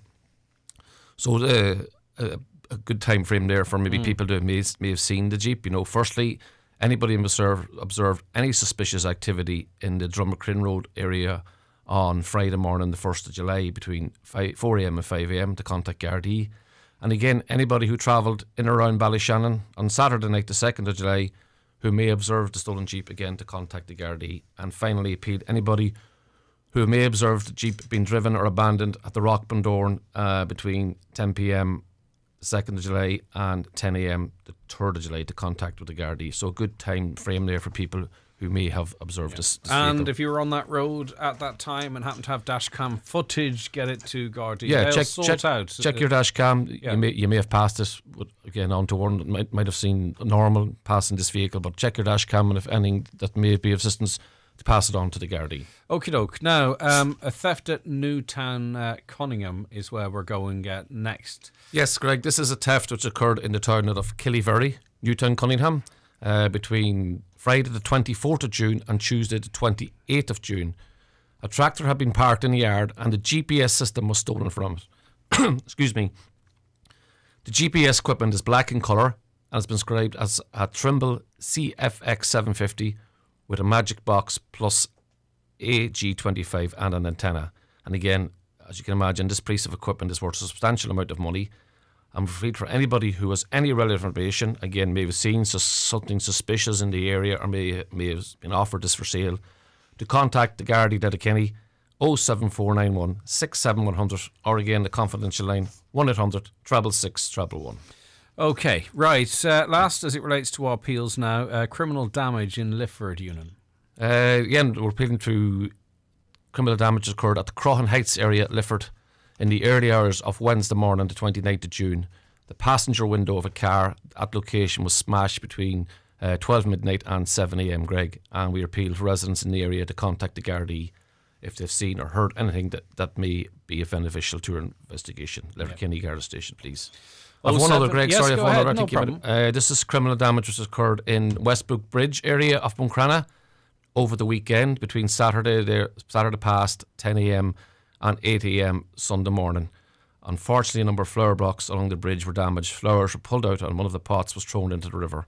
Again, look, it takes a lot of effort by these community groups to put up these flowers, and again, unfortunately, some damage was caused. So anybody who has any information, to contact the Garda at Buncrana 07493 20540. Right, okay. Now, romance fraud. It's a hot topic at the moment. It's nothing new as such, but Garda are focusing on this, trying to get the information out there. Yes, obviously you're aware that, I think you may have spoken before, romance fraud is becoming quite common with the pandemic and people not getting out and about. A lot of people have turned to meeting online and things like that. And, you know, if it's becoming common, then it should be safe, Greg. And from January this year to the end of May, 31 cases of romance fraud reported to the Garda, 23 female victims and 8 males. In all of the cases, except for one, the victims encountered the suspect through a dating app or social media. And in all the cases, over €800,000 has been reported loss. And again, in every case, the money has been transferred to accounts outside Ireland or to Bitcoin wallets. And the fraud is enabled via online dating sites or other social media. Again, these are fraudsters who provide the victims with well-prepared stories designed to deceive. The victims will develop online relationships with these people, and they will use fake identities, photographs and fake life stories. And inevitably, Greg, the fraudster will ask the victim for money and continue to ask for money until the victim has no more to give or to realise that they're being deceived. Yeah, and they'll, as soon as they can, try and get their victim off of the dating app or social media onto the likes of WhatsApp. If you're interested in climbing Mount Everest, they'll be interested in climbing Mount Everest. If you like the Eagles back catalogue, they'll like the Eagles back catalogue. But if you ask them for a video call, they'll you'll soon find out that everything you've an interest in, they have an interest in. Everything you've done, they've done as well. If you lost your mother when you were young, they will be able to relate to you because they will also have lost a guardian in their younger life. That is how they get at you. Yes, and often, Greg, people are embarrassed to report these crimes, and we're asking people not to do so. In fact, unfortunately, it has become quite common, and the more information we have, the more we can put a stop to it. Right. And they have some advice from the Garda National Economic Crime Bureau in relation to any person on a dating site or in communication with people that they've never met, only over social media, is to use reputable dating sites and use their messaging service. And again, do not move, as you said, to social media or to texting or WhatsApp very quickly. Be wary of unsolicited links or approaches to suggested likes. And again, be careful what you share on social media and online dating websites. And again, do not reveal your full name or home address, and protect your identity as best you can. And again, be wary of anybody asking for lots of questions about you, as you said, but not revealing much about themselves. They will come across as being as the ideal person, having the same likes as you said. And again, watch out for snippets of conversation which are out of sync with previous chats. Fraudsters are engaged with multiple victims at the same time, Greg, following scripts prepared for them normally by other people, and often can get mixed up on occasions. And again, never send money or give your bank account details to somebody you've never met, no matter how much you believe and trust them. Do not download apps like AnyDesk at their behest or allow them to have control over your device. And again, do not send money or pay for medical bills, purchase flights or visas. A lot of these people, as you say, will tell you that if people sick belong to them and they need urgent money to pay for medical bills. And they won't say to you, they won't go, I've no money at the moment, do you have €1,000 so I can go and visit my sick mother? They will say, they will work up to that. They'll say, I'm going to see my mother next week. Yes. I can't believe I'm going to see my mother in 2 days. Then the day before, my car's been stolen, I've been locked, I'm not going to be able to see my mother now. It breaks my heart. And the person might go, well, I can give you the money if you can pay me back. Oh, can you? Really? And you know what I mean? So people don't meet someone and then 30 seconds later they're trying to get money out of you. They'll work on you. They'll work on you, build up the element of trust, and when they feel they've got your trust and you're vulnerable, they'll prey on you then and ask you for the money. And again, remember, individuals online can pretend to be anybody they want to be. You can Google an image to see if it comes up on several sites or profiles. And again, never provide copies of your personal documents such as passports or driving licence. And finally, never make arrangements to travel to meet them unless you are sure of their identity. Make sure you confide in someone and ensure that the person you're aware of is confiding in someone else. If you're going meeting someone and you're not so sure, tell this person, I'm just telling my best friend that I'm meeting you. You'll know straight away if it's genuine or not. And save copies of all correspondence that you have with this person. And again, if you think you're falling victim, contact your bank and report the matter to the Garda. The quicker the better you act, the quicker the better chance of recouping any of your lost funds. And as I said to you before, do not be embarrassed about reporting this type of fraud to Garda. You are not alone, and you'll be treated with the relevant empathy. And just be conscious that they have a bank of photos, that any conversation they're having with you, they probably have a photo that would back that, so it seems like it's happening in real time. Also, as you mentioned about the scamming, they will probably say early in a conversation and mentioning in passing that, how are you doing? Well, I'm doing fantastic today. I had an investment and it's really worked out for me. Say nothing. Then 3 or 4 days, drip it until such time as you go, cool, I wouldn't mind actually investing, because you trust them. And that's how they do it. And they will put in the time, and they are experts in this. And Tiny Eyes also quite useful for reverse searching an image to find out if it's off someone's profile or what have you. All right. And unfortunately, as much as you try and get the message out, because this is an awful crime that really works on people's hearts, Ewan. Yes, and that's why people continue to fall for it, because we want to think the best of people and we want to find something new often, and that's what they're exploiting. As you say, yes, they build up an element of trust. Maybe people are vulnerable on the other side. They're looking for love or a close friendship, and when they see that they're getting it, they're willing to pass on their personal details and their money. So we're asking people, just take the relevant precautions. You'll see the guidelines that I've given there up on the Garda Síochána website. If you're meeting someone online, have a look at the website, see what's appropriate for you. And don't be embarrassed to contact An Garda Síochána. They're there to try and solve these types of crimes as well. Right, Garda Sergeant Ewan Walsh, as always, thank you so much for your time. Greg, thanks a million. Great to see you again. Talk Great to to have you in. Okay, that was the Community Garda item for this Tuesday, the 5th of July. It'll be back with you on the programme after the 10 o'clock news next Tuesday. Right, okay. Just before we take a break, to let you know what's coming up on the programme, Sinn Féin spokesperson on housing, Owen O'Brien, he'll be joining us to talk about the Defective Concrete Blocks Bill, which will be held today, and his party, I presume, are of the view that more time is needed to discuss it. We'll see what they'll be doing about that. We know the Micro Action Group are on the record saying it needs at least 9 hours. I'd give it 3 days, but I know where they're coming from. It's going to be jammed through with 80 amendments proposed in 2 hours. This is, at the very minimum, at the least, a €2.7 billion scheme, and they want to get it done in 2 hours. A massive summer footwear clearance sale is now on in McGarrigle Shoes, Letterkenny. All sandals and other summer footwear must go, with up to 50% off. Don't miss out on great savings right now in McGarrigle Shoes, Main Street, Letterkenny.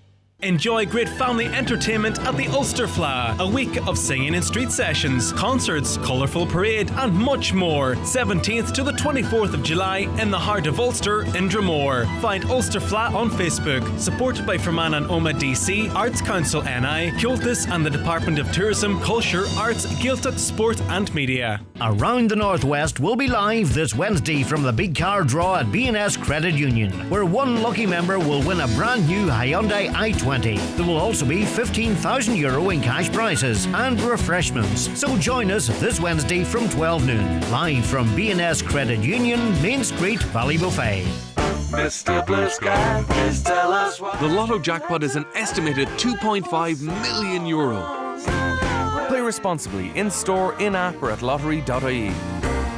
The National Lottery. It could be you. All right, just briefly on a lighter note, we were speaking yesterday about personalised number plates and whether or not they should be reintroduced here, and if they were, what would yours be? We had a caller on to say that my brother-in-law lives in London now. His address is Ross Beg, and his number plate over there is RO55BEG, which reads as Ross Beg. Another has Kieran, CI4RAN, which is great. And another has Mary Kay, which is lovely, isn't it? An Audi 911. It was their father's plate. Okay, right. Okay, back to more serious matters now. Michael Doherty of the Micro Action Group joins us on the programme. Michael, thanks for taking the call this morning. Thank you, Greg. Right, good to have you with us. Right, okay. We'll talk about how this week's going to unfold, but a major development today, I think really this is to show intent, isn't it? Tell us what has happened in terms of a registration today. Well, yesterday when we weighed everything up here as campaigners across the 5 counties that have signed the joint statement that was read out by Owen O'Brien in the Dáil last Thursday, we've looked at it, and in that statement it clearly says if we can't change this from outside as campaigners, we'll have to change it from within. And we've arrived at a position where we now believe that that's the stage we're at.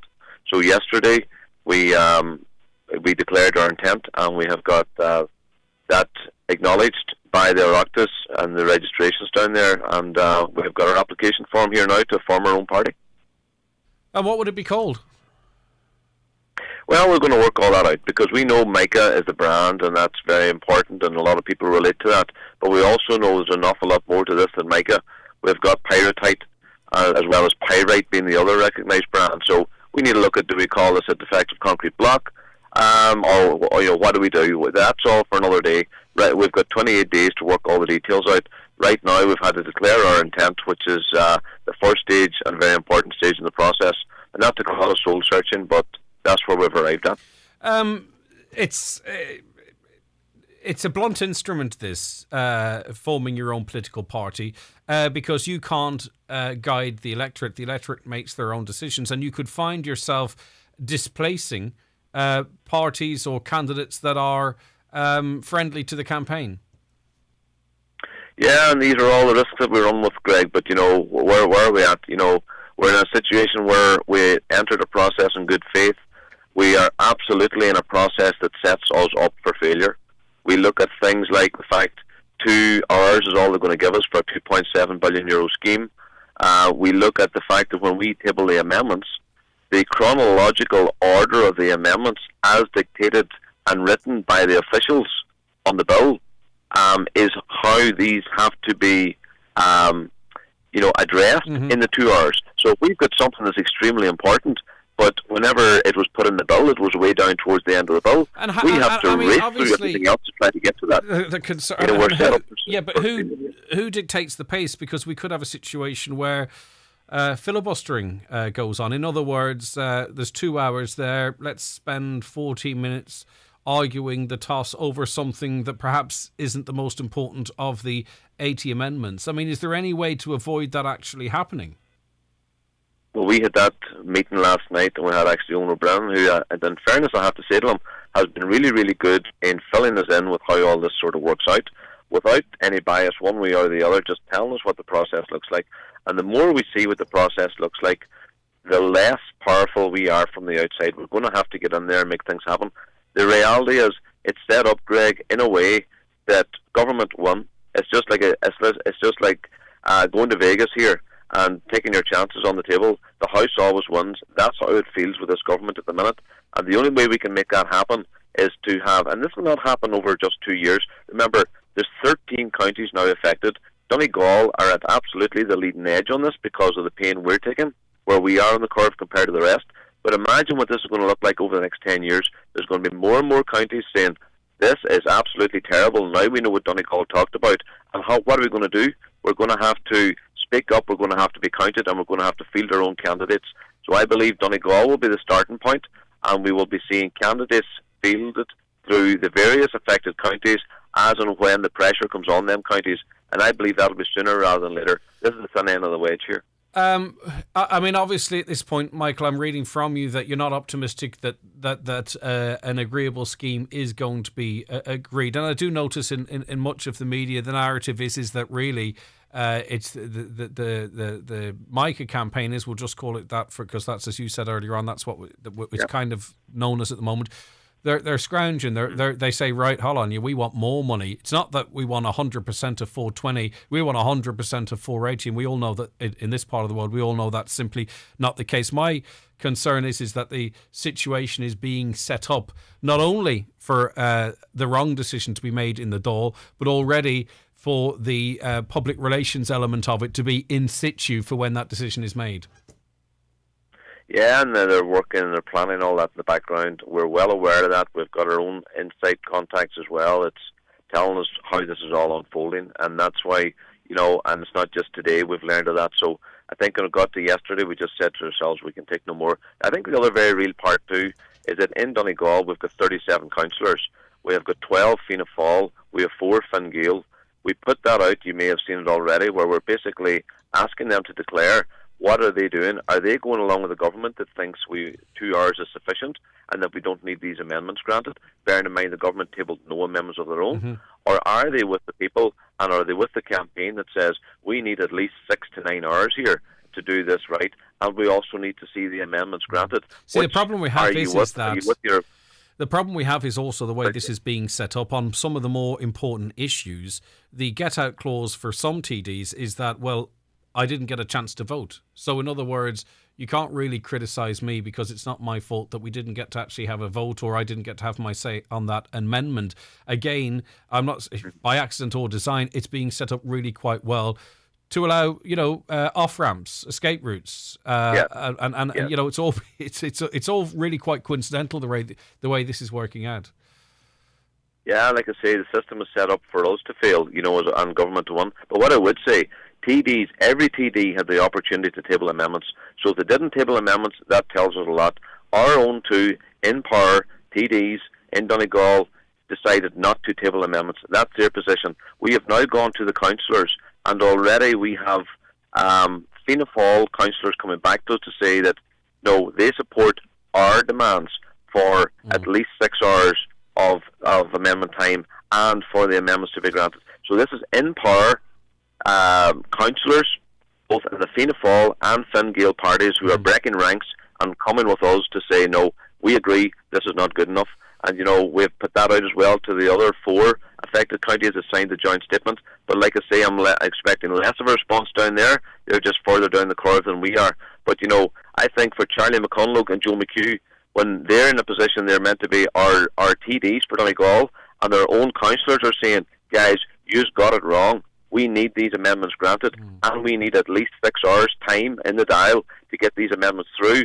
And we have our own government TD saying, no, we don't think that's appropriate. There's a massive disconnect, and I think that's a real turning point for Fianna Fáil and Fine Gael in this county. Well, that being said, a large group of Fianna Fáil councillors signed a letter stating that they wanted to change the leadership of the party, and that was able to sit in the same space as us having the county having a Fianna Fáil minister. But I understand that it's important to get this stuff on the record. So briefly, Michael, can you just outline how this week goes? What's happening today and tomorrow? Well, today is very important, Greg, because today there will be a motion tabled for additional time beyond the 2 hours. We need at least 6 hours, and that'll be the first thing. We'll either win or lose that vote today. If we win that vote today, it quite possibly would mean that we won't be doing what we're planning to do tomorrow. In other words, which is a 2 hour slot, which is all government gives us between 5:30 and 7:30. So if it's 6 hours, it may have to be tabled for a different day. The likelihood is we won't win that vote today, and that it'll be 2 hours tomorrow between 5:30 and 7:30.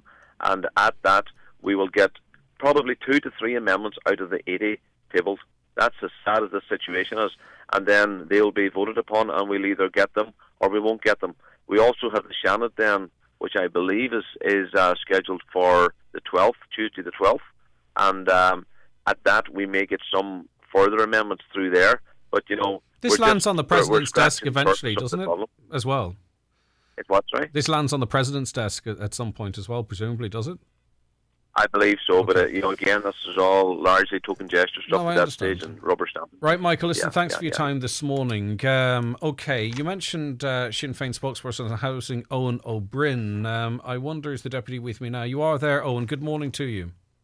Good morning, how are you? I'm good, thank you, and thanks for joining us and holding there. I appreciate your patience. So, you heard from Michael there, just on the formation of a new party, whatever it might be called, and I put it to him, I'm not sure if you were on the call at this stage, that's kind of a blunt instrument, and it's not impossible they could run a candidate in North Inishowen and displace Padraig McLaughlin, who has been very vocal in their support.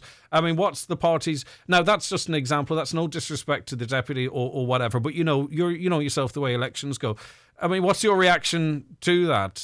Not the scenario I created, but the fact that it's a blunt instrument and that they're doing it, for example.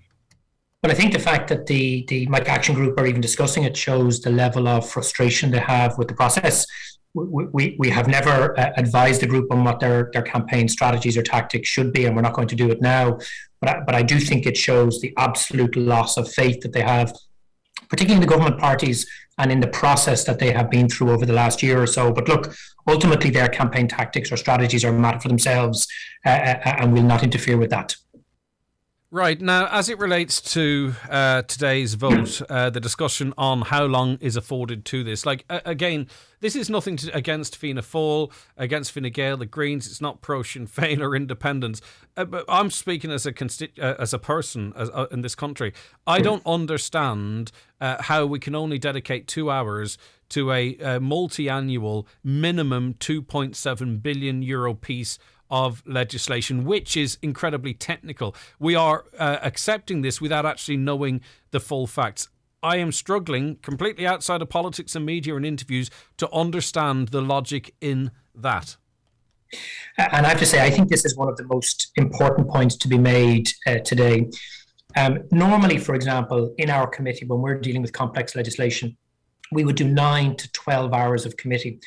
And committee is both about tabling amendments, trying to convince the minister of improvements in the bill, but it's also a really important opportunity to tease out the meaning of the bill, because there's a lot of things that still aren't very clear here, but also to get the minister to put on the record his intentions with respect to regulations, because in fact, a lot of this scheme, whether it's the damage threshold or whether it's IS 465 review, they are things that will come afterwards. So I've been appealing to deputies from across the floor over the last number of days privately.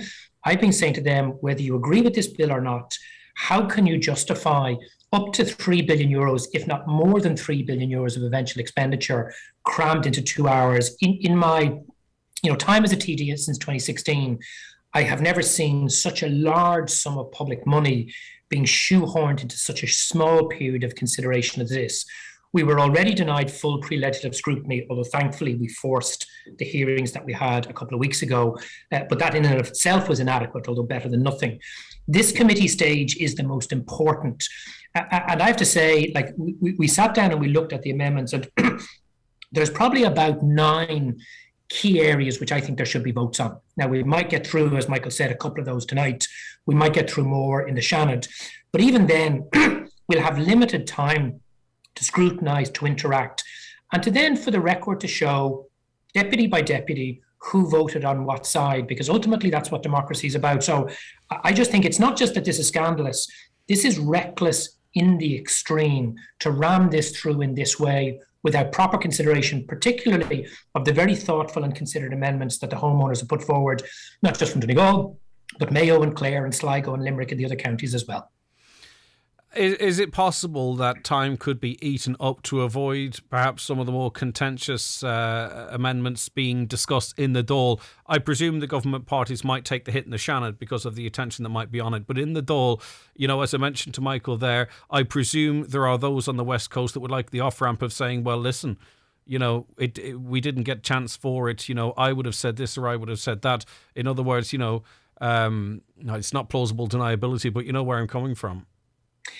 Yeah, although there will be votes. At the minimum, when the 2 hours, if we don't win the vote today, and if we don't get extra time tomorrow, and that's a big if, because we're working on that behind the scenes, as I know other opposition parties are and the homeowners. But if we only get the 2 hours, at the end of that 2 hours, there is a vote. And if no amendments have been accepted, our position is very clear. The homeowners, in a united statement last week, have said, without substantive amendment, they won't support this scheme. And if they're not supporting the bill, we won't be supporting it. So there will be at least one vote tomorrow at the end of the 2 hours. I suspect we'll probably get another 2 votes. Sure, the government can try and filibuster, but the eyes of homeowners in the affected counties in the first instance will be watching. But can I also say this, because you discussed with Michael where public opinion was at. I'm in Dublin.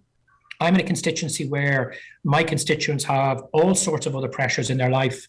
Not a single person has said to me that the homeowners in the Western Seaboard don't deserve fair play here.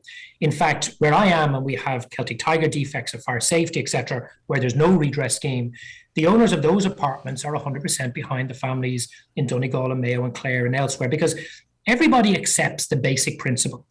If you buy something, if it's broken, you bring it back and you get a refund or you get it replaced. If that applies to the cheapest purchase in your life, it should damn well apply to the single most expensive purchase in your life, your home. And there is also an anger out there, like we have some amendments tabled on behalf of the homeowners, to say, why has nobody been held to account here? Why is the government seeking to take the right of homeowners to take legal action against those responsible away from them, where the state themselves aren't taking legal action or holding an inquiry or other such mechanisms? So actually, I think, notwithstanding the cost of living crisis that's out there, notwithstanding the housing and homelessness crisis, I think most ordinary people, no matter what county you're in, are saying, do you know what? Those families aren't getting fair play. And the no penalty downsizing is the clearest example of that. You know, Martina Hegarty from Mayo made it very, very clear at our committee the week before last. She lives in a modest home of 90 square metres. She estimates she'll get 160 or 170,000 of a grant. It will cost her 200,000 euros minimum to rebuild. She's 40 grand short. She does not have that. And as a generous compromise, she has said, let me take the 160 or 70, build a smaller home within the footprint. That's a big concession for a homeowner who has done no wrong. And not only is the government not allowing that, in the legislation, it is insisting that if you downsize, the grant will be reduced, which means Martina Hegarty and the many people like her in Donegal, Mayo and Clare will be further penalised for actually trying to meet the government part of the way. So I'm not pessimistic about public opinion. There's a few trolls on Twitter, and sure, the government is trying to manage the message.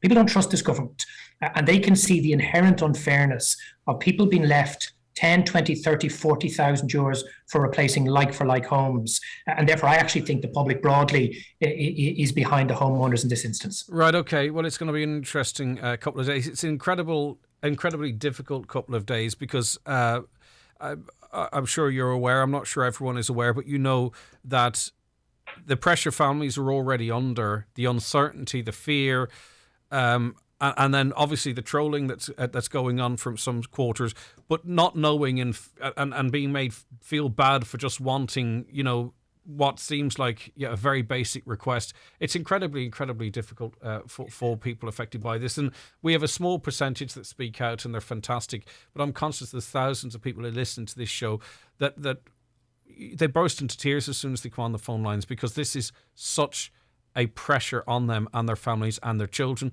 can't be protected by it. The children are writing essays at school and they're writing about Micah, because you can't protect the children from something that is so all-consuming in your life. It's devastating, and I just hope that the human element of this is considered when TDs are voting on these matters, and not just blocks and quarries and public money. This is human beings.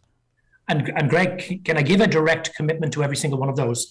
Because many of those people have been emailing us directly as TDs.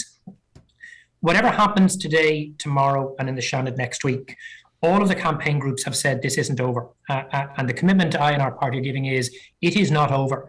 The Oireachtas Housing Committee on the other side of this legislation will have a responsibility to hold the government to account, to ensure that they get the regulations right when the scheme is then introduced, to scrutinise the scheme as it begins to operate, and continue to argue for the changes that could be made this week and next, but if they're not made, will need to be made at some point in the future.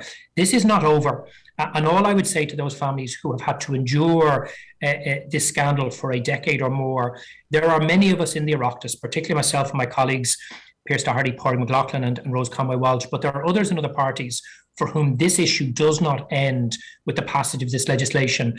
And we will continue to support the campaign groups and the affected homeowners and continue to fight for a redress scheme that does right by families. These homeowners have done nothing wrong. They should not be out of pocket. And we need a redress scheme that meets their needs. And if we don't get it now, we'll continue the fight until we do get it. All right, thanks very much for your time this morning. That's Owen O'Brien, Deputy Owen O'Brien, Sinn Féin spokesperson on housing.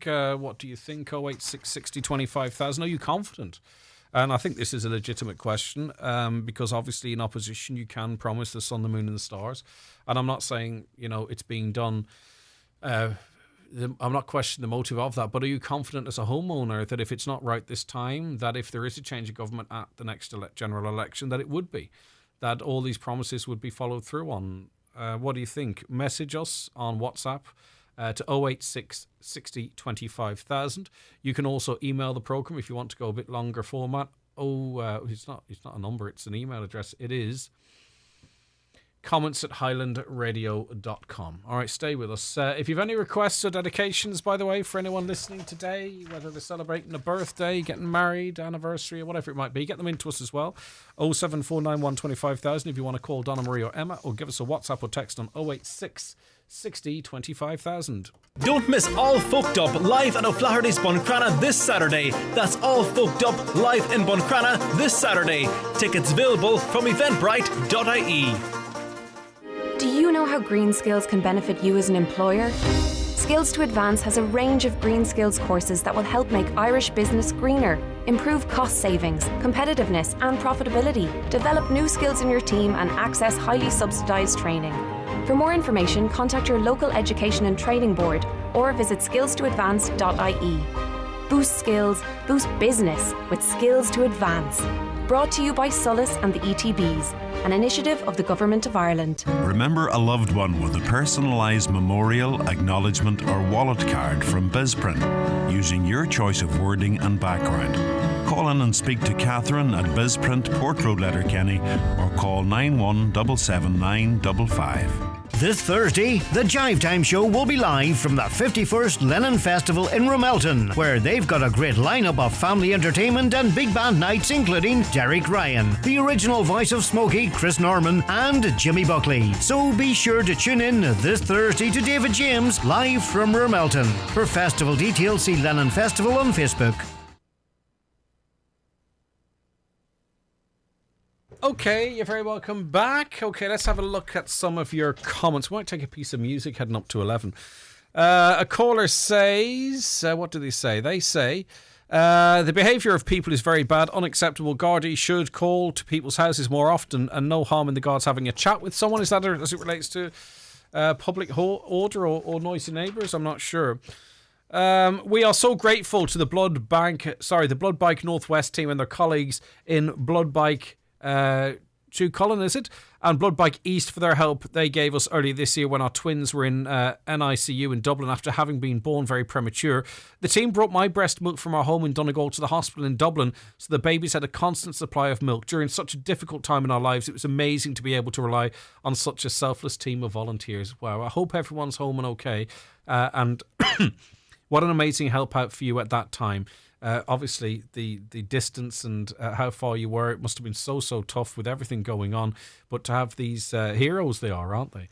To help you out like that, it must be it is amazing, and they are fantastic. And fair play to Lee Gooch as well, because he used his campaign, his bed push, for Noah to support the bikers. And also not only just to support them, but to raise awareness of the fantastic work that they do. Went to get the COVID vaccine last Friday in Buncrana, could not get them as I'm diabetic and have asthma, not on the list as needing to get the fourth vaccine. That meant that my son and husband could not get vaccinated. A disgrace that these were not included on the list. Okay. Hi, Greg. If it isn't the right time, I think it would be the right time to bring Dublin to a halt this time and protest again. Yeah, it is. I imagine it's on the cards. I have no insight or affiliation with the campaign itself. I watch it like everyone else does. But now there's a protest down there today. But in terms of that next level protest, I'm not sure the timing would be right now necessarily. But I don't know. If this bill goes before the President for signing, can he refer it to the court to decide if sufficient consideration was given to debating the merits or otherwise of the bill before being enacted into law? The actions of government seem very underhand in this instance. And, of course, there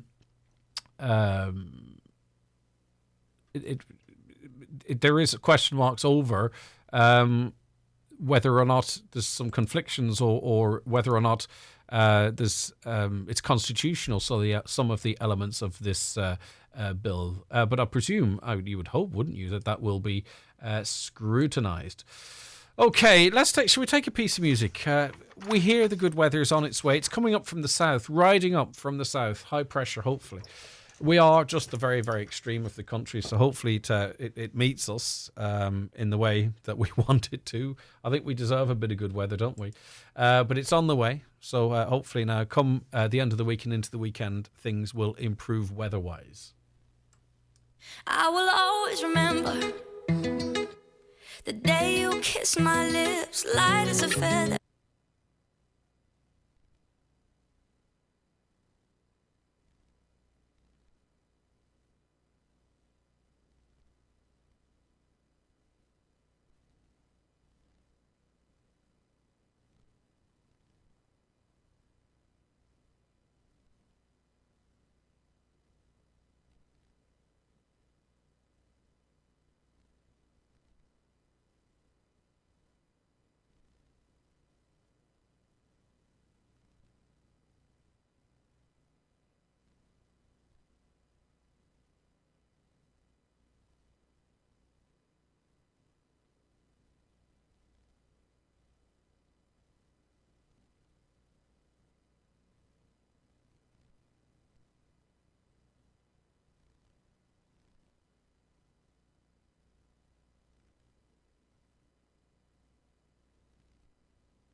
love.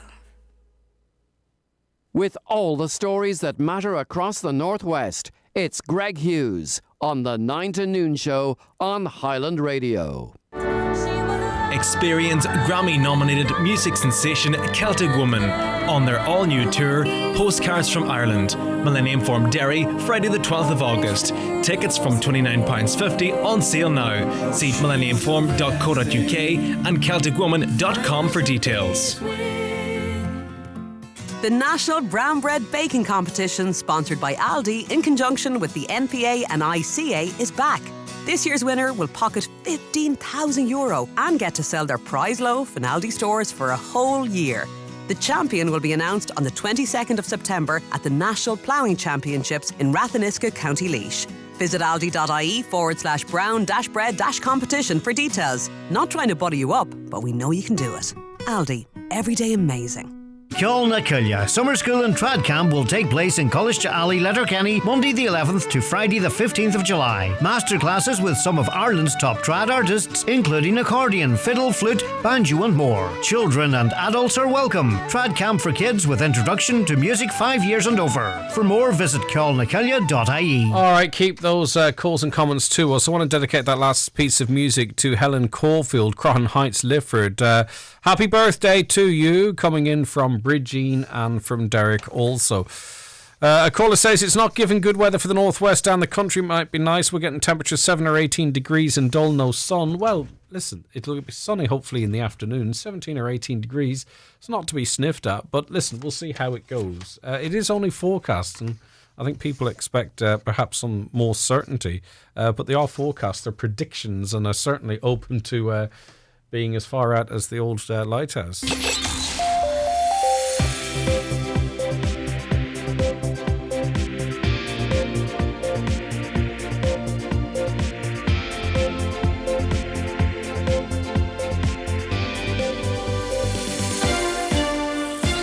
Okay, another hour of the 9 till noon show on its way, but it's 11 o'clock, top of the hour. It's time for a news update, and we say good morning once again to Donald Kavanagh. Thank you, Greg. Good morning. Micah campaigners and Defective block-affected homeowners have declared their intention to form a political party.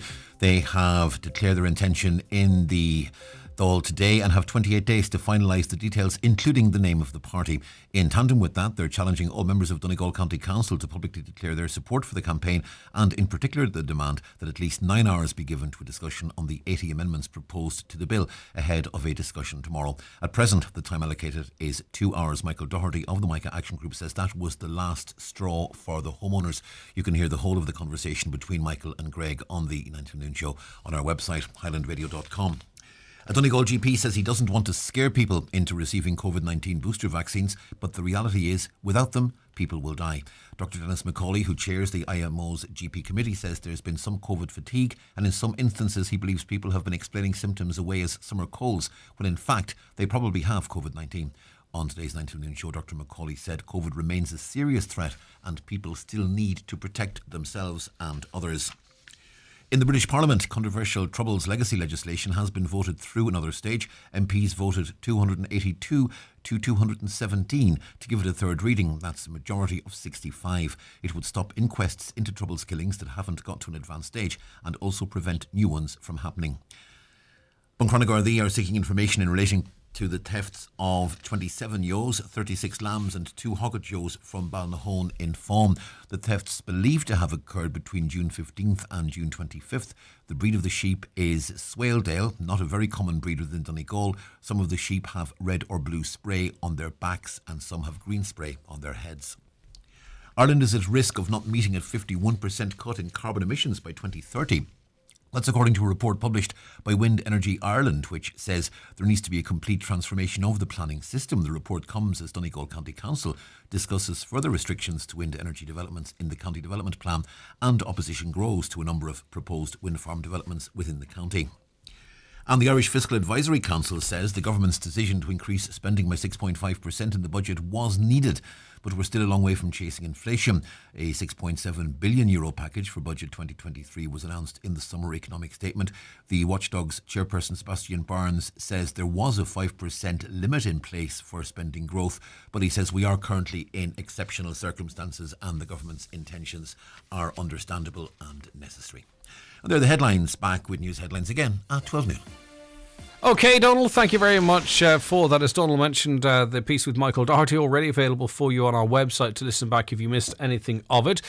Just to let you know as well what kind of content is available for you on our website. Yesterday we launched the Letterkenny Chamber Business Awards for 2022. Highland Radio delighted to be the media partner for the awards in association with AirGrid.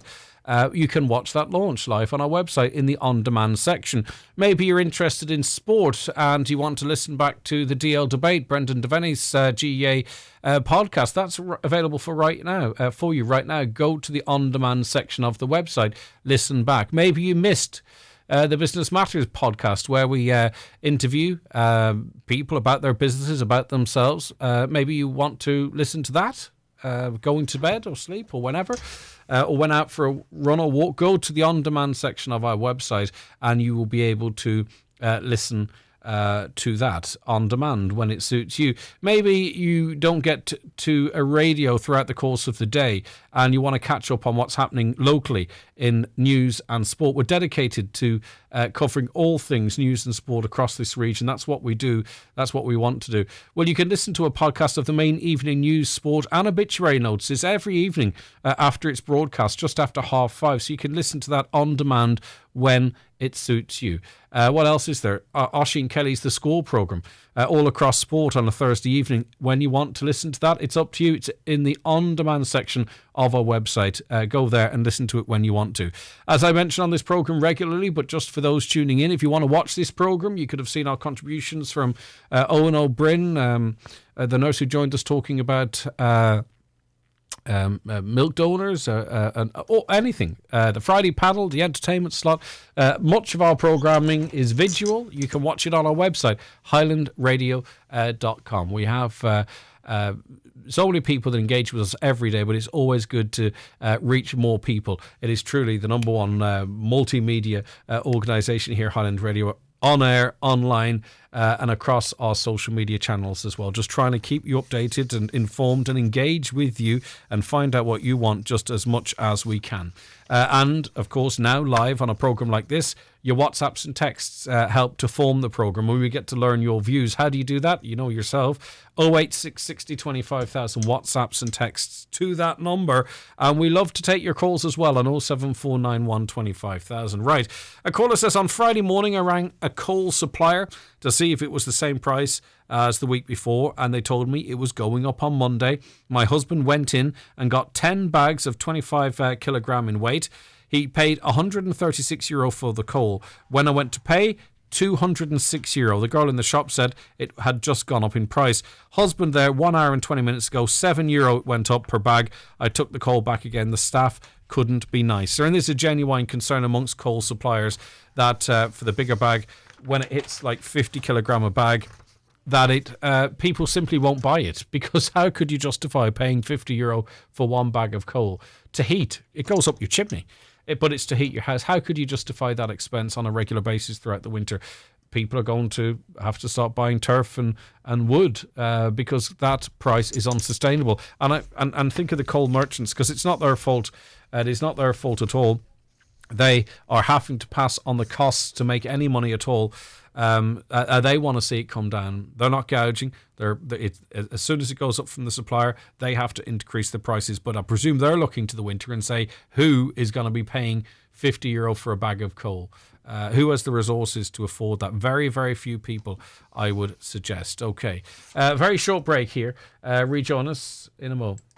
This summer, Disney Plus brings you unbelievable entertainment for an unbelievable price. Stream Marvel Studios' Doctor Strange in the Multiverse of Madness. I'm ready. Disney's stunning animation, Encanto. I will save the magic. And don't miss the brand new season of critically acclaimed series, Only Murders in the Building. Oh my God! Disney Plus. All these plus more now streaming for only $8.99 a month. 18 plus subscription required. T's and C's apply. All right, Fine Gael Councillor Barry Sweeney joins us on the programme now. Barry, good morning to you. Good morning, Greg. Right, for our listeners, now you were recently in Brussels as a guest of your party colleague Maria Walsh, MEP, and of course the fishing industry high on the agenda, and we were just talking about the rising costs of things like coal. With every other challenge facing fishermen, the rising cost of fuel, that's got to be a factor too. Was that one of the key elements of the conversation? No, it wasn't entirely the key element. I was delighted to go over on the invite of Maria Walsh, and we had a meeting with Commissioner Maid McGuinness, MEP Maria Walsh, and also Sean Kelly, who were there in the room at the time. And I just took the opportunity. It was really a conversation that was around food security, energy security, and it's the connection between Europe and Ireland. I just took the opportunity to raise the issue of the fishing industry in Ireland. Obviously, one of the greatest challenges is that, and we're very much affected by this, is that most of the fish in our waters has been divvied up against the big boys in Europe, and we have to scrimp and scrape and beg almost to get any of our quotas. Did you make that point? Perhaps not in those words, but did you make that point, and what did you hear back? Yeah, well, the question I posed really was, is Ireland too small of a fish in the sea when it comes to negotiation on burden sharing? And really, it is a crazy situation that we're in, that we have the biggest water mass around our island, and yet we have the smallest percentage in Europe of catch in terms of our quotas, and it's not necessarily a lack of fish or shortage of fish in the sea, but it's just what we're actually allowed to catch. And this is something that has been going on for many years, even since we joined the European community back in the 70s. So it's been further exacerbated, of course, by Brexit, where we lost quota, we lost further ability to catch what we were previously catching, and this is across all species of fish as well. So it's just a very difficult, challenging situation that we're in, and it's really important that within Europe that it's kept on the table, and that Ireland's voice is kept strong and as strong as possible in Europe on this issue. So, the obvious, with all due respect, Barry, the obvious elephant in the room here is that, it's your government in power, it's your government that negotiated and accepted the quotas that this country have. There are many people listening saying, well, why doesn't your government stand up to Europe and say enough is enough? You know yourself, the fishing industry in Ireland effectively were thrown under the bus to get Brexit over the line. Where's our reward? Yeah, well, it was not a good deal for the fishing industry, and there's no doubt about that. If people do feel aggrieved, fishing families do feel aggrieved by that, and it was obviously part of a bigger deal that was organised, and the fishing industry came out the worst. And that's why, at this point in time, we and people within this my party, the Fine Gael party, are working really hard to try and further negotiate and alleviate some of the problems, and whether that be through assistance from grant aid, through Brexit Adjustment Fund, etc., like that, or the real thing is getting further quotas. And there has been great investment, I must say, in the last within the last year in terms of infrastructure for piers, harbours, etc. But as I said at a number of meetings, we can have the finest fleet, the finest piers and harbours and facilities, which we do have in Donegal. We've a fantastic workforce and facilities and infrastructure in place, but it's no good without the fish, and that's where we need to be fighting harder and harder, and that is ongoing. I know that there were some representatives up in from Donegal just last Tuesday in the Dáil speaking at a parliamentary party meeting in relation to how to proceed and how to move forward. I believe Tánaiste Leo Varadkar has been briefed when he was on his visit to Donegal recently. He did get he got us in the ear about the about the fishing industry and what he can do to help the fishing business and the businesses that depend on the fishing industry within Donegal and all those communities. Yeah, but and, in terms of action, like what happens? Because we're talking about the problems that are I think people know. You can add into that really, the fishing authority making life very difficult already as well for people in Killybegs. That's internal; it's not necessarily external. So what is going to change? Obviously, the common fisheries policy negotiations are ongoing. We had other organisations out making the case with our friends in Europe. They talk about the importance of Ireland to the Union. Maybe it's just our only importance is protecting the border and stop UK goods coming into Europe via the Republic. Like where's the fair play in this? Where are they saying there's landlocked countries with bigger fishing quotas in Irish water than Ireland itself. Where's the fair play here? Why did we have to take all of the pain to get Brexit over the line? I'll ask that question again.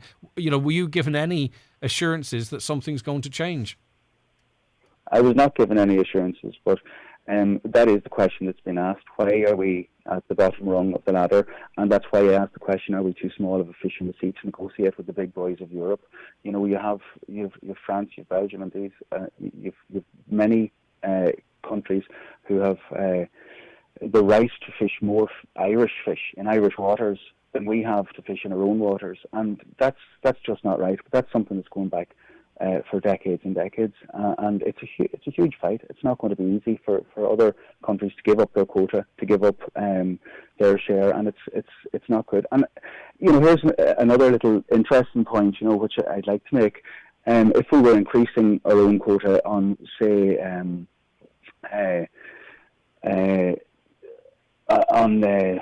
blue whiting, that's one of the fish that is relatively cheap to process, to buy and to sell on, and we have a situation at the moment with the Ukrainian war not going to get the same food that's coming. We can see disasters down the line there, and if Ireland had further quota to fish more blue whiting, we could supply African countries, and the systems are in place there, the transport systems, the processing systems are all in place. Yeah, but you'd be acutely aware of, as I talked about, the fishing authority to be aware, obviously, that much of the food, that blue whiting that they're trying to feed into the food chain ended up becoming fish meal or whatever it's used for, because they were being forced to drain the water out of the tanks.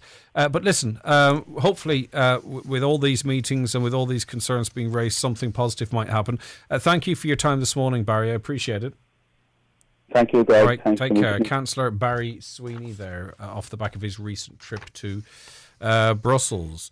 What time are they discussing the amendment for Micah in the Dáil today? The times were given. I don't want to mislead anyone. Was it 5:30 to 7:30? Let me double check that so that you don't tune in vain. This texter says, our local Tidy Towns team in Buncrana do a fab job. I live near Swan Park and seen them last Saturday as usual attending the flower boxes on Westbrook Bridge.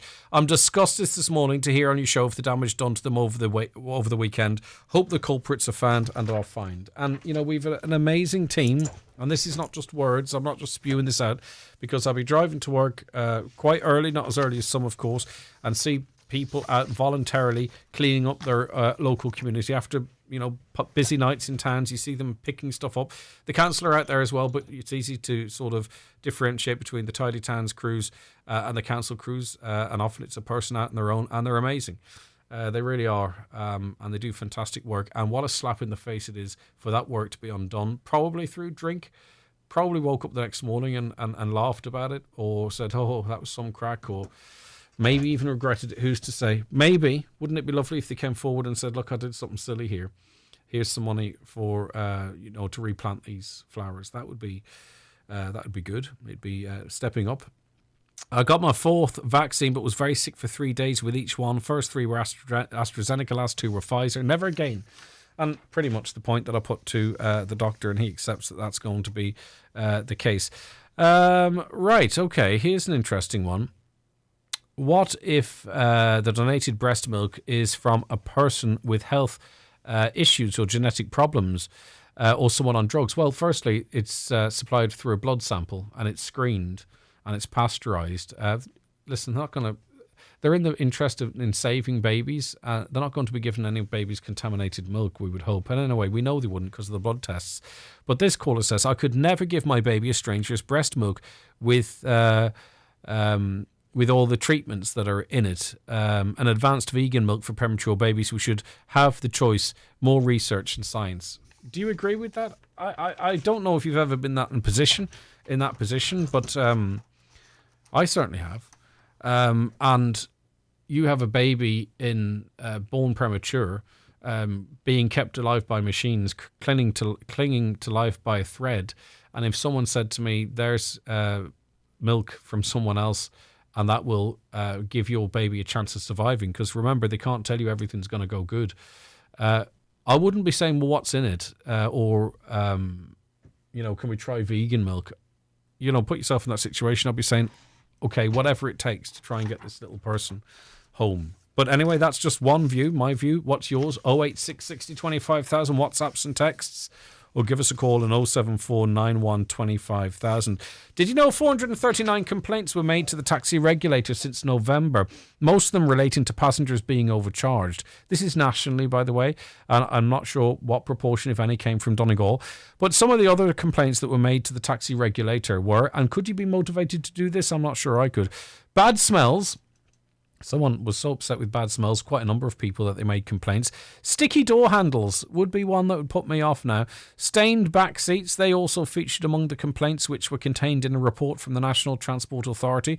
Taxi drivers say it's unacceptable, but add some passengers have picked their nose, vomited or dragged mud into their cars. I've been in a lot of taxis over the years, and I have to say, I can't recall problems like that in any one of them. I always thought the drivers had seemed to have a great pride in their vehicle. Even late at night, I've never encountered any of the problems that some people have. Maybe it's just that we've got a really good taxi service up here in Donegal.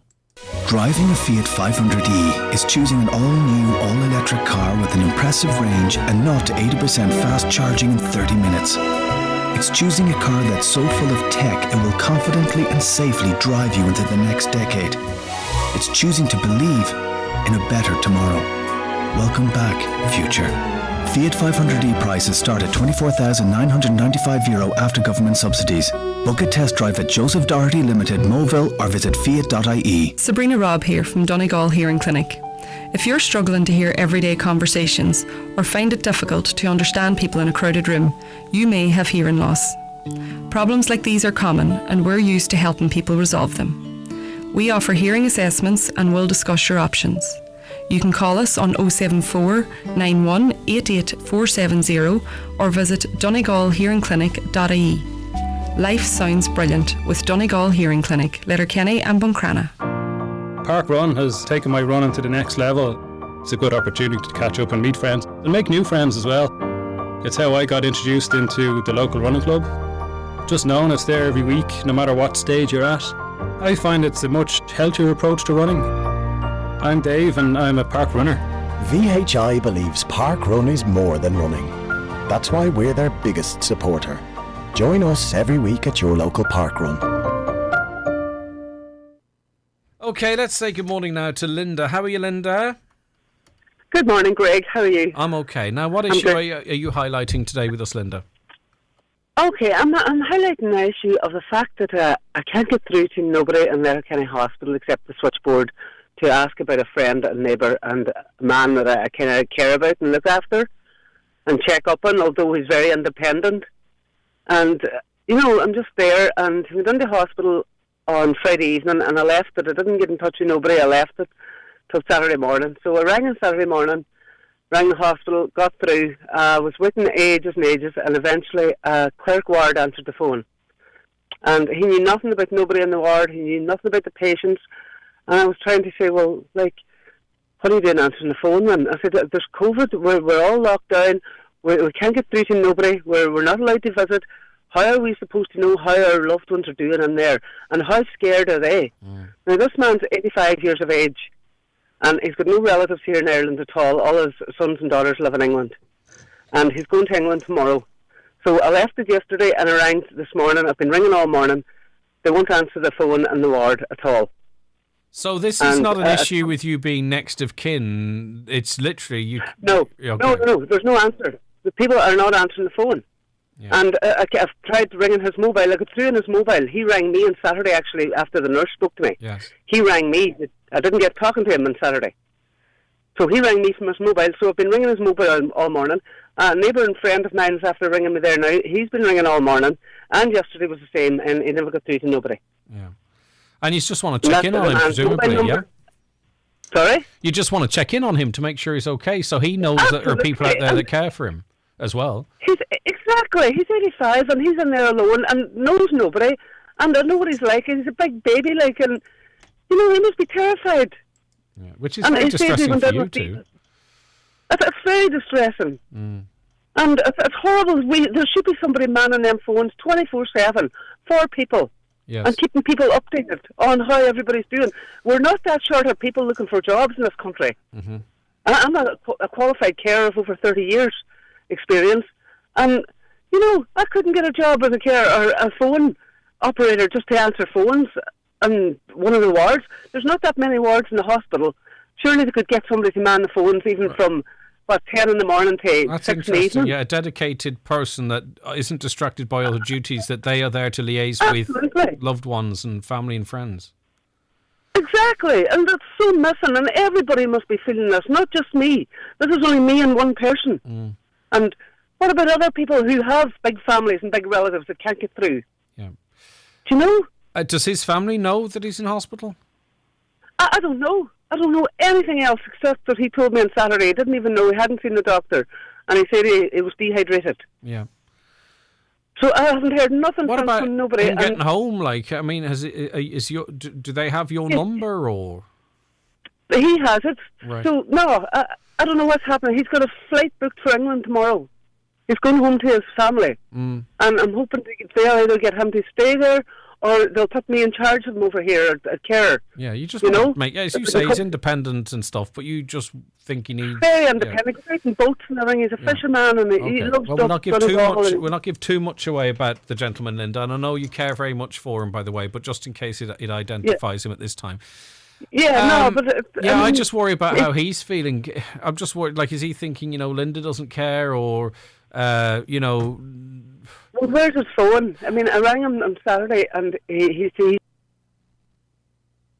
so I've been ringing him all morning, and so is my friend, and we don't want to disturb nobody. I mean, if there's people sleeping and things like that, you don't want the phones ringing all over the place. I understand, and you don't want to sort of him look at the phone and there's 40 missed calls and him be worried that something else has happened. I get where you're coming from.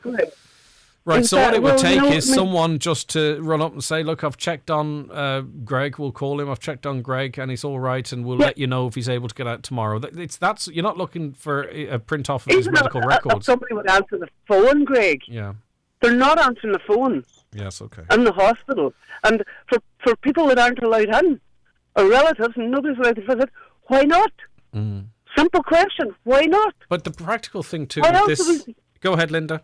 Huh? Go ahead, what were you going to say? How else are we supposed to know? How else are we supposed to know how the people are doing? Do they think we don't care about them?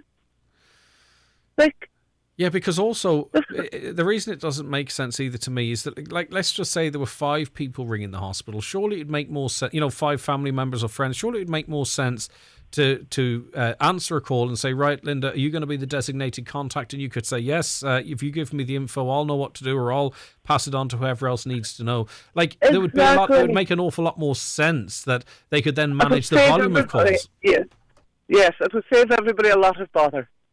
Everybody. And, I mean, the nurses must be deaved with phone ringing. They must be. I mean, I know they're in the wards. I mean, I've been a carer. I know they're in there. I know they're listening. I know all the patients can hear the phones. So, like, what's going on? Why aren't they answering the phones? And I know your primary concern is your friend, but obviously, Linda, this is causing, upset and worry for you as well. And he's not even a relative of mine. How would it be if it was my father or my mother or my son or daughter or whatever? All right, okay. Well, listen, hopefully somebody's listening, and you're not looking for the ins and outs. You're just looking for confirmation that he's okay, or what's his status, or has he had a turn, or is he coming out? You know nothing, and no one knows nothing. I want to know if he'll be going to England tomorrow or not, Because if he misses this flight, and then what are they going to do? They're going to send him home? Will he need a care? You know what I'm saying? I understand. And I don't know how, if I can't get in touch with him and me up the road from Letterkenny, how is his family in England feeling? How are they going to get in touch with him? Mm-hmm. Okay. Right, Linda, listen, All thanks for that. All right, take care. Okay, All right, hopefully it Greg. gets Thanks sorted. for listening to No, me. I understand. Okay. But- Right, Linda, hope something comes of that. All right, similar experiences to 086 60 25,000, your WhatsApps and texts. So call us on 07491 25,000. You can see, obviously, Linda has it together and what have you, but you can hear that she just wants to know how her friend is and wants him to know that people outside the hospital want to know how he is and they're there for him. It's an awful situation for them. This week at Super Value we have great summer garden offers like a 3-burner barbecue with cover and tool set only €150, RRP €325, portable wood pellet pizza oven only €95, RRP €199, and get new weekly money off vouchers on the Real Rewards app. For great offers, it's got to be Super Value. If you've got great photos sitting on your phone or in the cloud, why not visit mcgees.ie and see the range of creative options available. Get larger 7x5 prints for the same price as a standard 6x4s, with 100 prints for just €12. Or select from the great range of photo gifts like mouse and placemats, phone covers, jigsaws and clocks. Click and collect or have them delivered. See what you can do with your favourite photos online at mcgees.ie. Does your Kia or Nissan need to be serviced? There's a host of benefits to servicing your car with iMotors. Our workshop has dedicated software and computers that are designed for your Kia and Nissan. Our technicians are trained to the manufacturing standards to make sure they understand your car. Call us today or visit our website to book in. We also offer servicing on all other branded vehicles. Now, a story that caught my eye in the paper this morning, but I didn't get round to reading it at 9 o'clock. And I'm not 100% sure, if I'm honest, if this affects any schools in Donegal. I'd be interesting to find out if it did, however. But we read in the Times that many schools in disadvantaged areas will not have access to free school meals for their pupils when they reopen in September, despite assuming they would qualify for extra support. A total of 310 schools with 60,000 students are being added to the DESH programme in September. That's delivering equality of opportunity in schools. It provides access to a range of additional supports and school meals.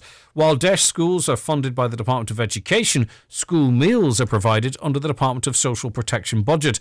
A spokesperson for the Department of Social Protection confirmed that funding is only available in 2022 for the 884 DESH schools which are currently in the programme and not the 310 new schools. Now, I'm not sure how many, if any, of those are in our part of the world. The statement went on to say that any provision to extend the programme to the newly added schools to the DESH programme will be considered as part of Budget 2023. School principals in some of the 310 new DESH schools have expressed frustration that their pupils will miss out on free school lunches. Someone forgot to put it in the budget, and I think this is just shocking, said Louise Tobin, principal of St. Joseph's Primary School in Tipperary town. Okay, so I don't know, as I say, if any local DESH schools, new DESH schools are included. Right, we're joined on the programme now by Councillor Terry Crossan to discuss the Muff to Derry Greenway. Good morning, Terry. Thanks for joining us. Good morning, Greg. How are you? I'm not doing too bad. Right, so did we get any update on when this new greenway will begin? Work on it might begin. Yeah, well, the project is at the moment out to tender. My information is there are 6 tenders in. The tendering process should be completed by the end of July, early August, and work should begin late autumn time with completion in round about December 2023. Because there's a section of this route on the other side of the border, the northern side of the border, which is up. It's ready to go.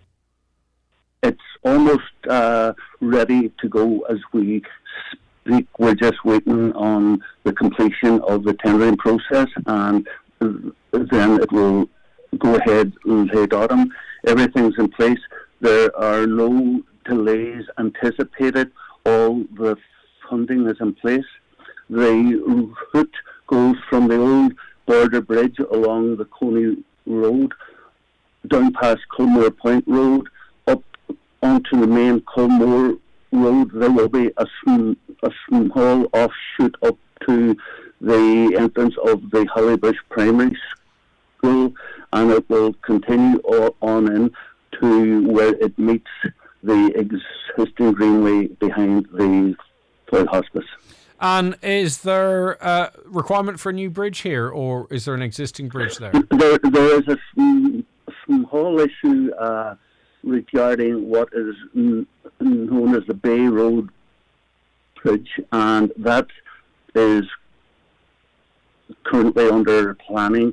They don't envisage any problems, and it entails a new 60-metre span bridge along the Penny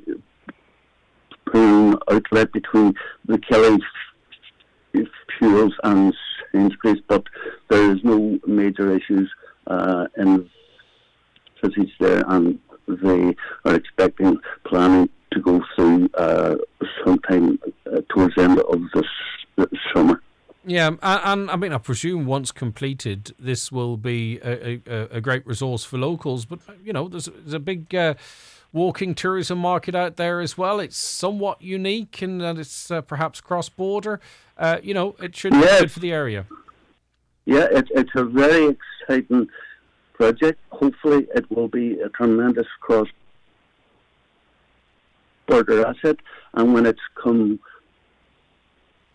it will go potentially all the way from Muff to Sherrigan's. Lovely stuff. Okay, listen, thank you very much indeed, Councillor. I appreciate your time this morning. That's Councillor Terry Crossan there. Give us an update on the Muff to Derry Greenway. We were talking yesterday about the charging infrastructure as it relates to electric cars. Well, €15 million has been announced for a shared island electric vehicle charging infrastructure scheme. Doesn't seem like a lot of cash, but anyway. We're told that the project will deliver publicly accessible EV charging points in sports clubs and centres on an all-island basis by providing grant funding via the national sports governing bodies. The scheme will enable the installation of interoperable EV charging infrastructure on both sides of the border, with up to 90 rapid EV charging points delivered in sports locations across the island. And it's really important at this point that we're only putting in rapid EV charging points. The scheme will contribute to the implementation of the government's EV charging infrastructure strategy, we're told, for installation of EV charging points at destinations and residential locations. It will also support the requirement under the strategy to promote the parallel development of aligned standards and the use of interoperable technologies and digital systems on the island. So, you know, those kind of announcements, and maybe I've been at this game too long, is I'll believe it when I see it, because we know there are areas like, say, for instance, big areas like Ardra on the Wild Atlantic Way that last time we checked didn't have an electric charging point. Are you out and about, by the way, charging your vehicle? What's the reliability like, the availability like? Back in the day, we used to suffer with problems like, you know, people who are parking petrol cars in EV spots and that type of problem, or people rolling up to a public charging point and it not working. Are we making any improvements or any inroads in that regard? I know there are some driving apps that are good, I'm told, at updating that information and keeping drivers informed. But again, if you're an EV driver, let us know what it's like out there. 086 60 25,000. Of course, the big EV push is to try and get our carbon emissions down by 2030. And I note too that Ireland is at risk of not meeting a 51% cut in carbon emissions by 2030, and I suggest we won't. But anyway, the government's been warned in a new report that will not be achieved unless there's a complete transformation of the planning system.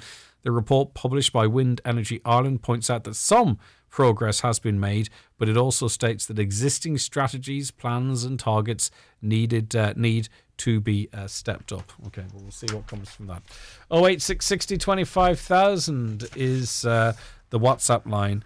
Give us a call on 074 91 25,000. Right, okay.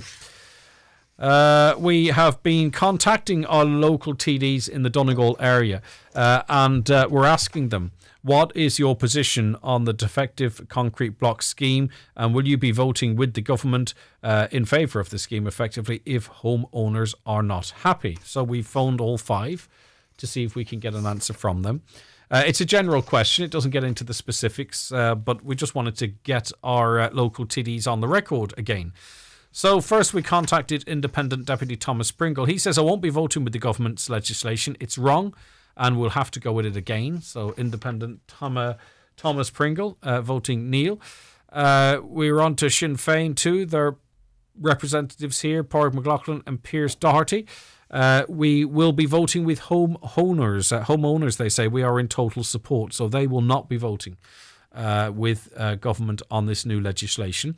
We've been trying to make contact with Minister Charlie McConalogue and Deputy Joe McHugh. We've left messages with them. We don't know their response yet. Okay, so we have 3 on the record. We're still awaiting the words from Charlie McConalogue and Joe McHugh. Now, I'm not saying, by the way, in fairness, that they are ignoring our calls. It may be that there could be a cabinet meeting, or there could be another meeting, or they could be on holidays, okay? So at this point, we're not presuming anything from their lack of reply, but we have Independent Thomas Pringle and both Sinn Féin deputies saying they will be voting, backing homeowners. Thomas Pringle saying it's wrong, we'll have to go with it again. The 2 Sinn Féin reps stating that they will be backing homeowners, and we just have yet to receive any response from Deputy Fine Gael, Deputy Joe McHugh, or indeed Fianna Fáil Minister Charlie McConalogue. Okay, let's go to John Toy now. Hi, John. Hello, Greg. How's it going? I'm good. It's nice to meet you again. Right. Okay, tell us about the barn dances that you have hosted. There was one in 2016, one in 2017. Huge nights. What were they for? And tell us a bit about the 2 that went before, John. Well, Greg, in 2016 there, we had a barn dance here. We had David Craig band, and we raised that year 2,000 or 26,000 euros for charity. We had a huge crowd of people here in the night, over and beyond all our expectations. We weren't expecting what come in the night, and the night went well, and everybody seemed to enjoy themselves and had great results from it. So then, 2017. The crowd got bigger, the earnings got bigger, more money raised, up to 31,000 that year, and that's where it all kicked off from. So what is the difference between a barn dance and sort of a dance in the Allingham or something? Well, it's more, I suppose years ago there was barn dances in different farms around the neighbourhoods, going back 50, 60 years ago, that older people in the area would remember that kind of faded away and then comes back every now and again to different places. So we kind of decided we'll have a go at it too, and this is where we are now. Fantastic stuff. And you did I hear you correctly? 58,000 euros been raised. Is that right? 31,000 in 17 and 26,000 in 2016. So you're talking there, 57,000, for 2 years. That's really, really impressive. Now, a third bar dance is taking place on Saturday, the 9th of July. So it's the first one in 5 years. There's a bit of pent-up frustration there, I'd imagine, an anticipation of people wanting to get out and have a bit of fun. And the charities are interesting because a lot of them are local charities, and maybe projects that don't necessarily, they can be hard to organise fundraising for individually. So talk to us about the charities that will benefit, or the projects that will benefit, John. Well, indeed, yeah. Well, you said there about the 5-year break. We were planning to go in 2020, but the COVID, so then we put it back for a year to 2021, and the COVID still was here. So now 2022, we're finally getting our heels off the ground and getting running again here now on Saturday night. This year, the charities is basically the first charity there that appears on the ticket as our local chapel, Jamal Chapel there. There's an old building, and it is starting to show just the effects of the years, and there's a huge, the local priest here is fundraising to get the chapel a new roof, the walls done, and give it back to its former glory as it was years ago when our ancestors built the chapel years ago. The second one then is a good new cancer bus there, and that basically is a free service for cancer patients there, the cancer treatment there in Galway, and that runs up on a Monday morning and comes home on a Friday evening and takes them patients up and down free of charge there.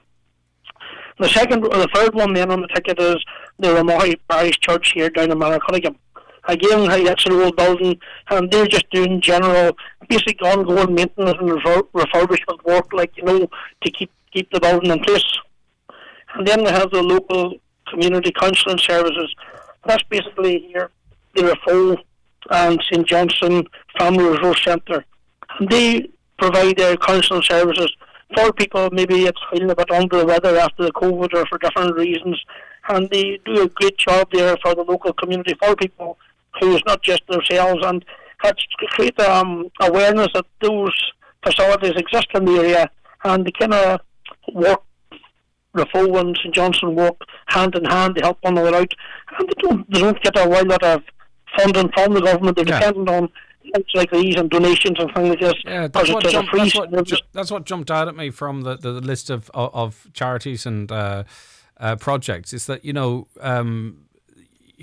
we all know, I suppose, that the major ones, but it's good to see such a big event being focused on local, and they're all needy, but you know where I'm coming from. Right, okay, so where's the dance taking place? Well, there's one more charity there. No problem at all.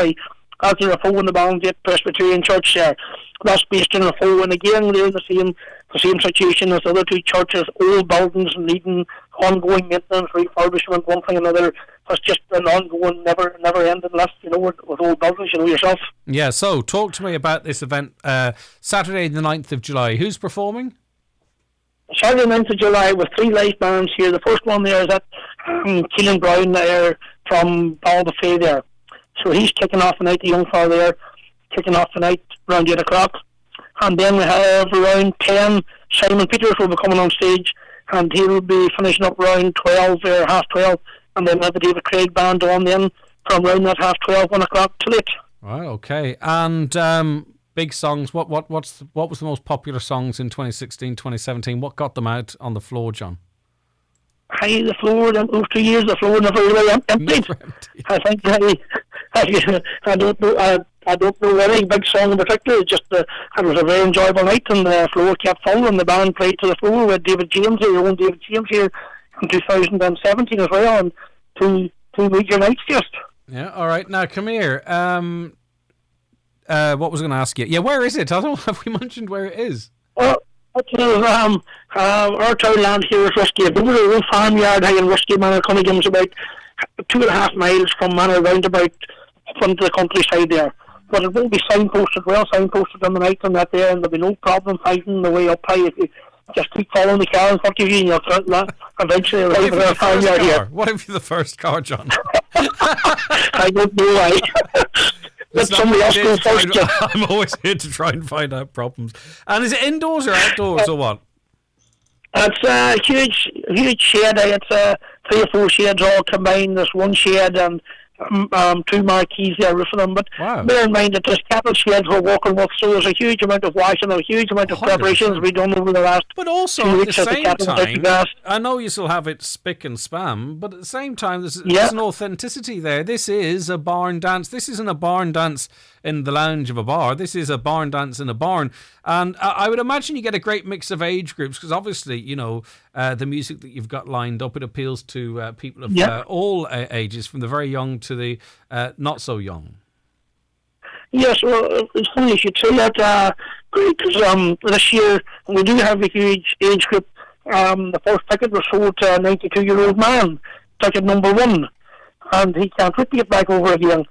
And then that's the old, and then on the Friday night we're having a children's barn dance, so then you're going to have the very young with that, for children accompanied by their parents or a grandparent or a guardian or some description, and it's a free event here being hosted on the Friday night from 6:30 to 8:30.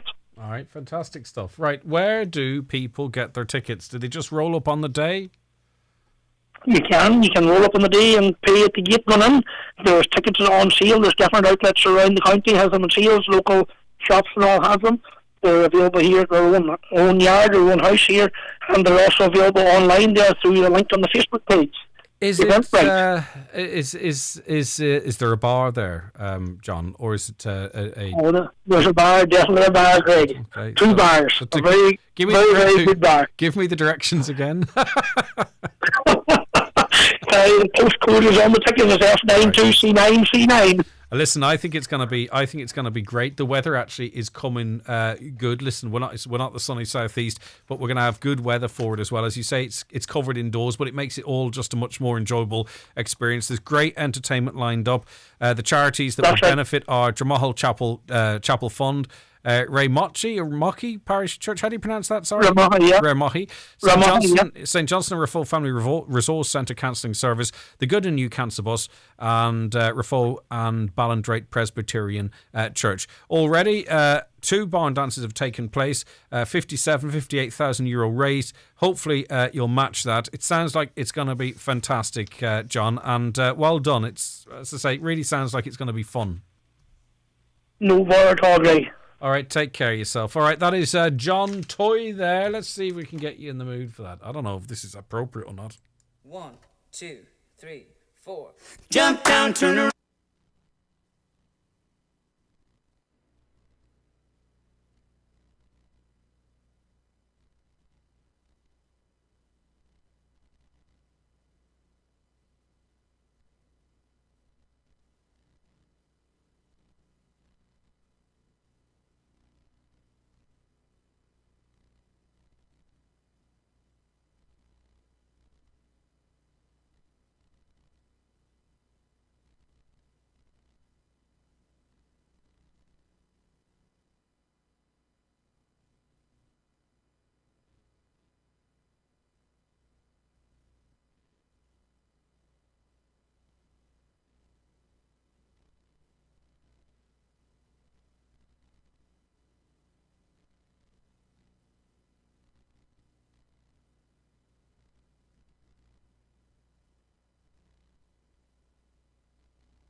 Turn around, pick a bale of day. All right, that's Derek Ryan, pick a bale of cotton. I can imagine my arms being pulled out of their sockets at a barn dance to that. I think that's appropriate. I think I did all right there. All right, good to hear Derek on the show, of course, and thanks to John for highlighting his event. He looks like he's looking forward to it, or sounds like he's looking forward to it himself, and why not? 57,000 over the last 2 barn dances. Hopefully they'll be able to match that again. People are so generous, out there today, especially with the cost of living crisis that everyone's enduring. Obviously some more than others, but it just put me in mind as we were listening to that jive song of the Jive for June. The total's not in yet, but it was heading in the direction of €100,000. People who took part in the Jive for June. There was events organised over in London and elsewhere, and it's just remarkable. All the money hasn't been counted yet, but it was pushing 100k.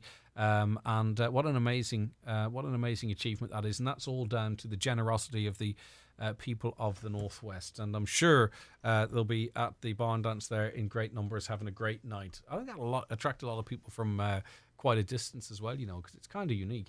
All right, more of your comments to come on the programme, but we do have to take a really quick break. Stay where you are. I'm not the kind of person who wants to sit in a metal box. I don't want to slowly die in traffic.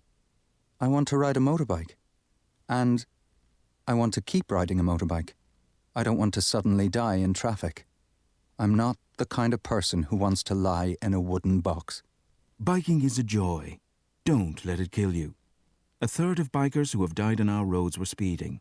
So ease off the throttle and keep within the speed limit. From the Road Safety Authority. It's the 50% off mega summer sale at Right Price Tiles and Wood Flooring. Up to 50% off all tiles, wood flooring, outdoor slabs, cladding and bathware. Everything in store has been slashed in price. The Right Price Tiles and Wood Flooring 50% off mega summer sale. Stores nationwide. Sale now on. Love to grab a bargain? Get in line. Grand Shoes Summer Sale is now on men's, women's and children's shoes and sandals. You'll love the deals on some of our top brands. Skechers, Riker, Clarks and many more. Pop in store to Lower Main Street, Buncrana or online at grandshoes.com.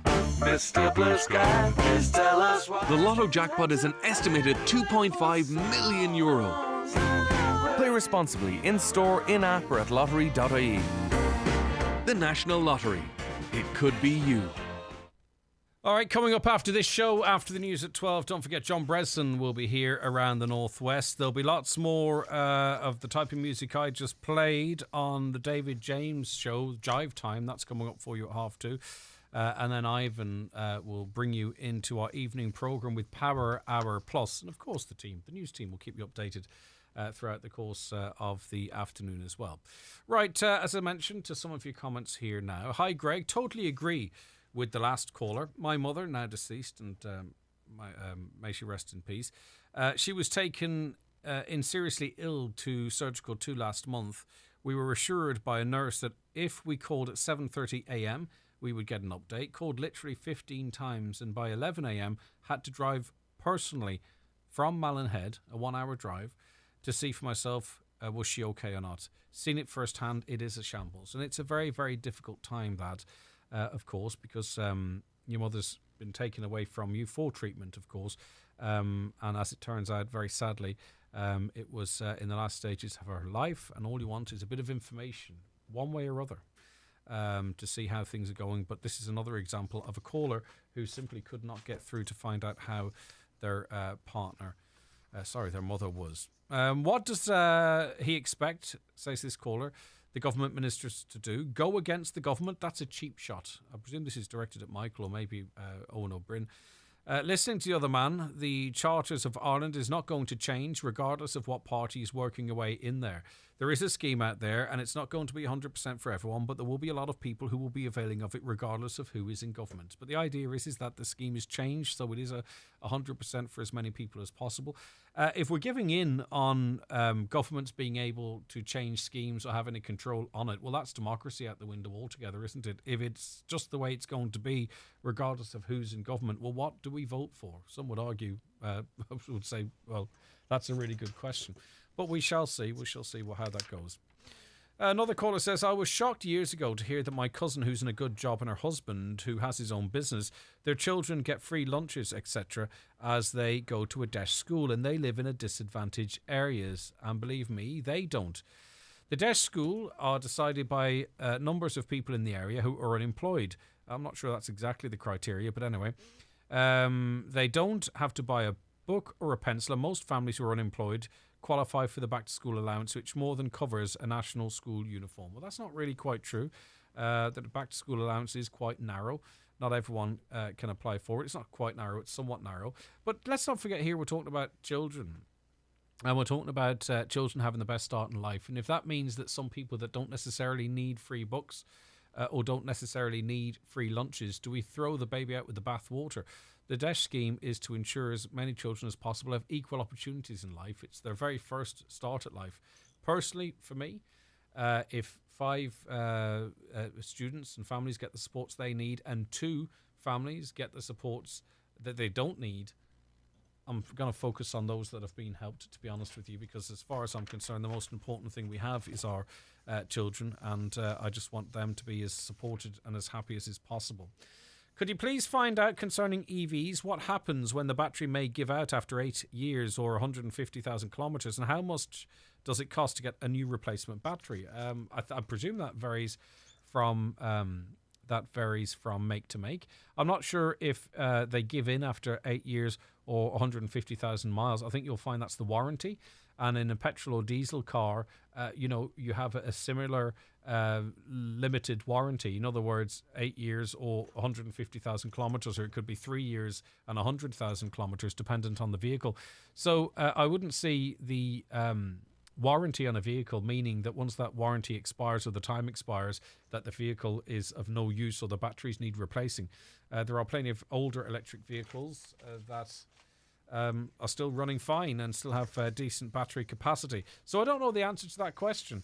At that point, are they, maybe it's not practical for them to have the batteries replaced. I don't know. In terms of the long range vehicles, I'm not sure any of them are 8 years old, so there probably is a bit of uncertainty there. Right, I've got time for a quick one. It's a pity weather forecasters can't advise on putting washing out for noon, afternoon, or not to bother at all. Where they talk of heat waves, they're not talking about Donegal. Rain for us on Saturday. Yeah, but listen, look at your app and it will have a cloud with a few drops coming out of it. Don't forget that could be rain just in the very early part of the day. It could be fine for the rest of the day. Okie doke, listen, that's where we have to leave it on the programme today. Thanks to all of you who listened to the show, watch the programme, message, text. It's really appreciated. It's really, really good.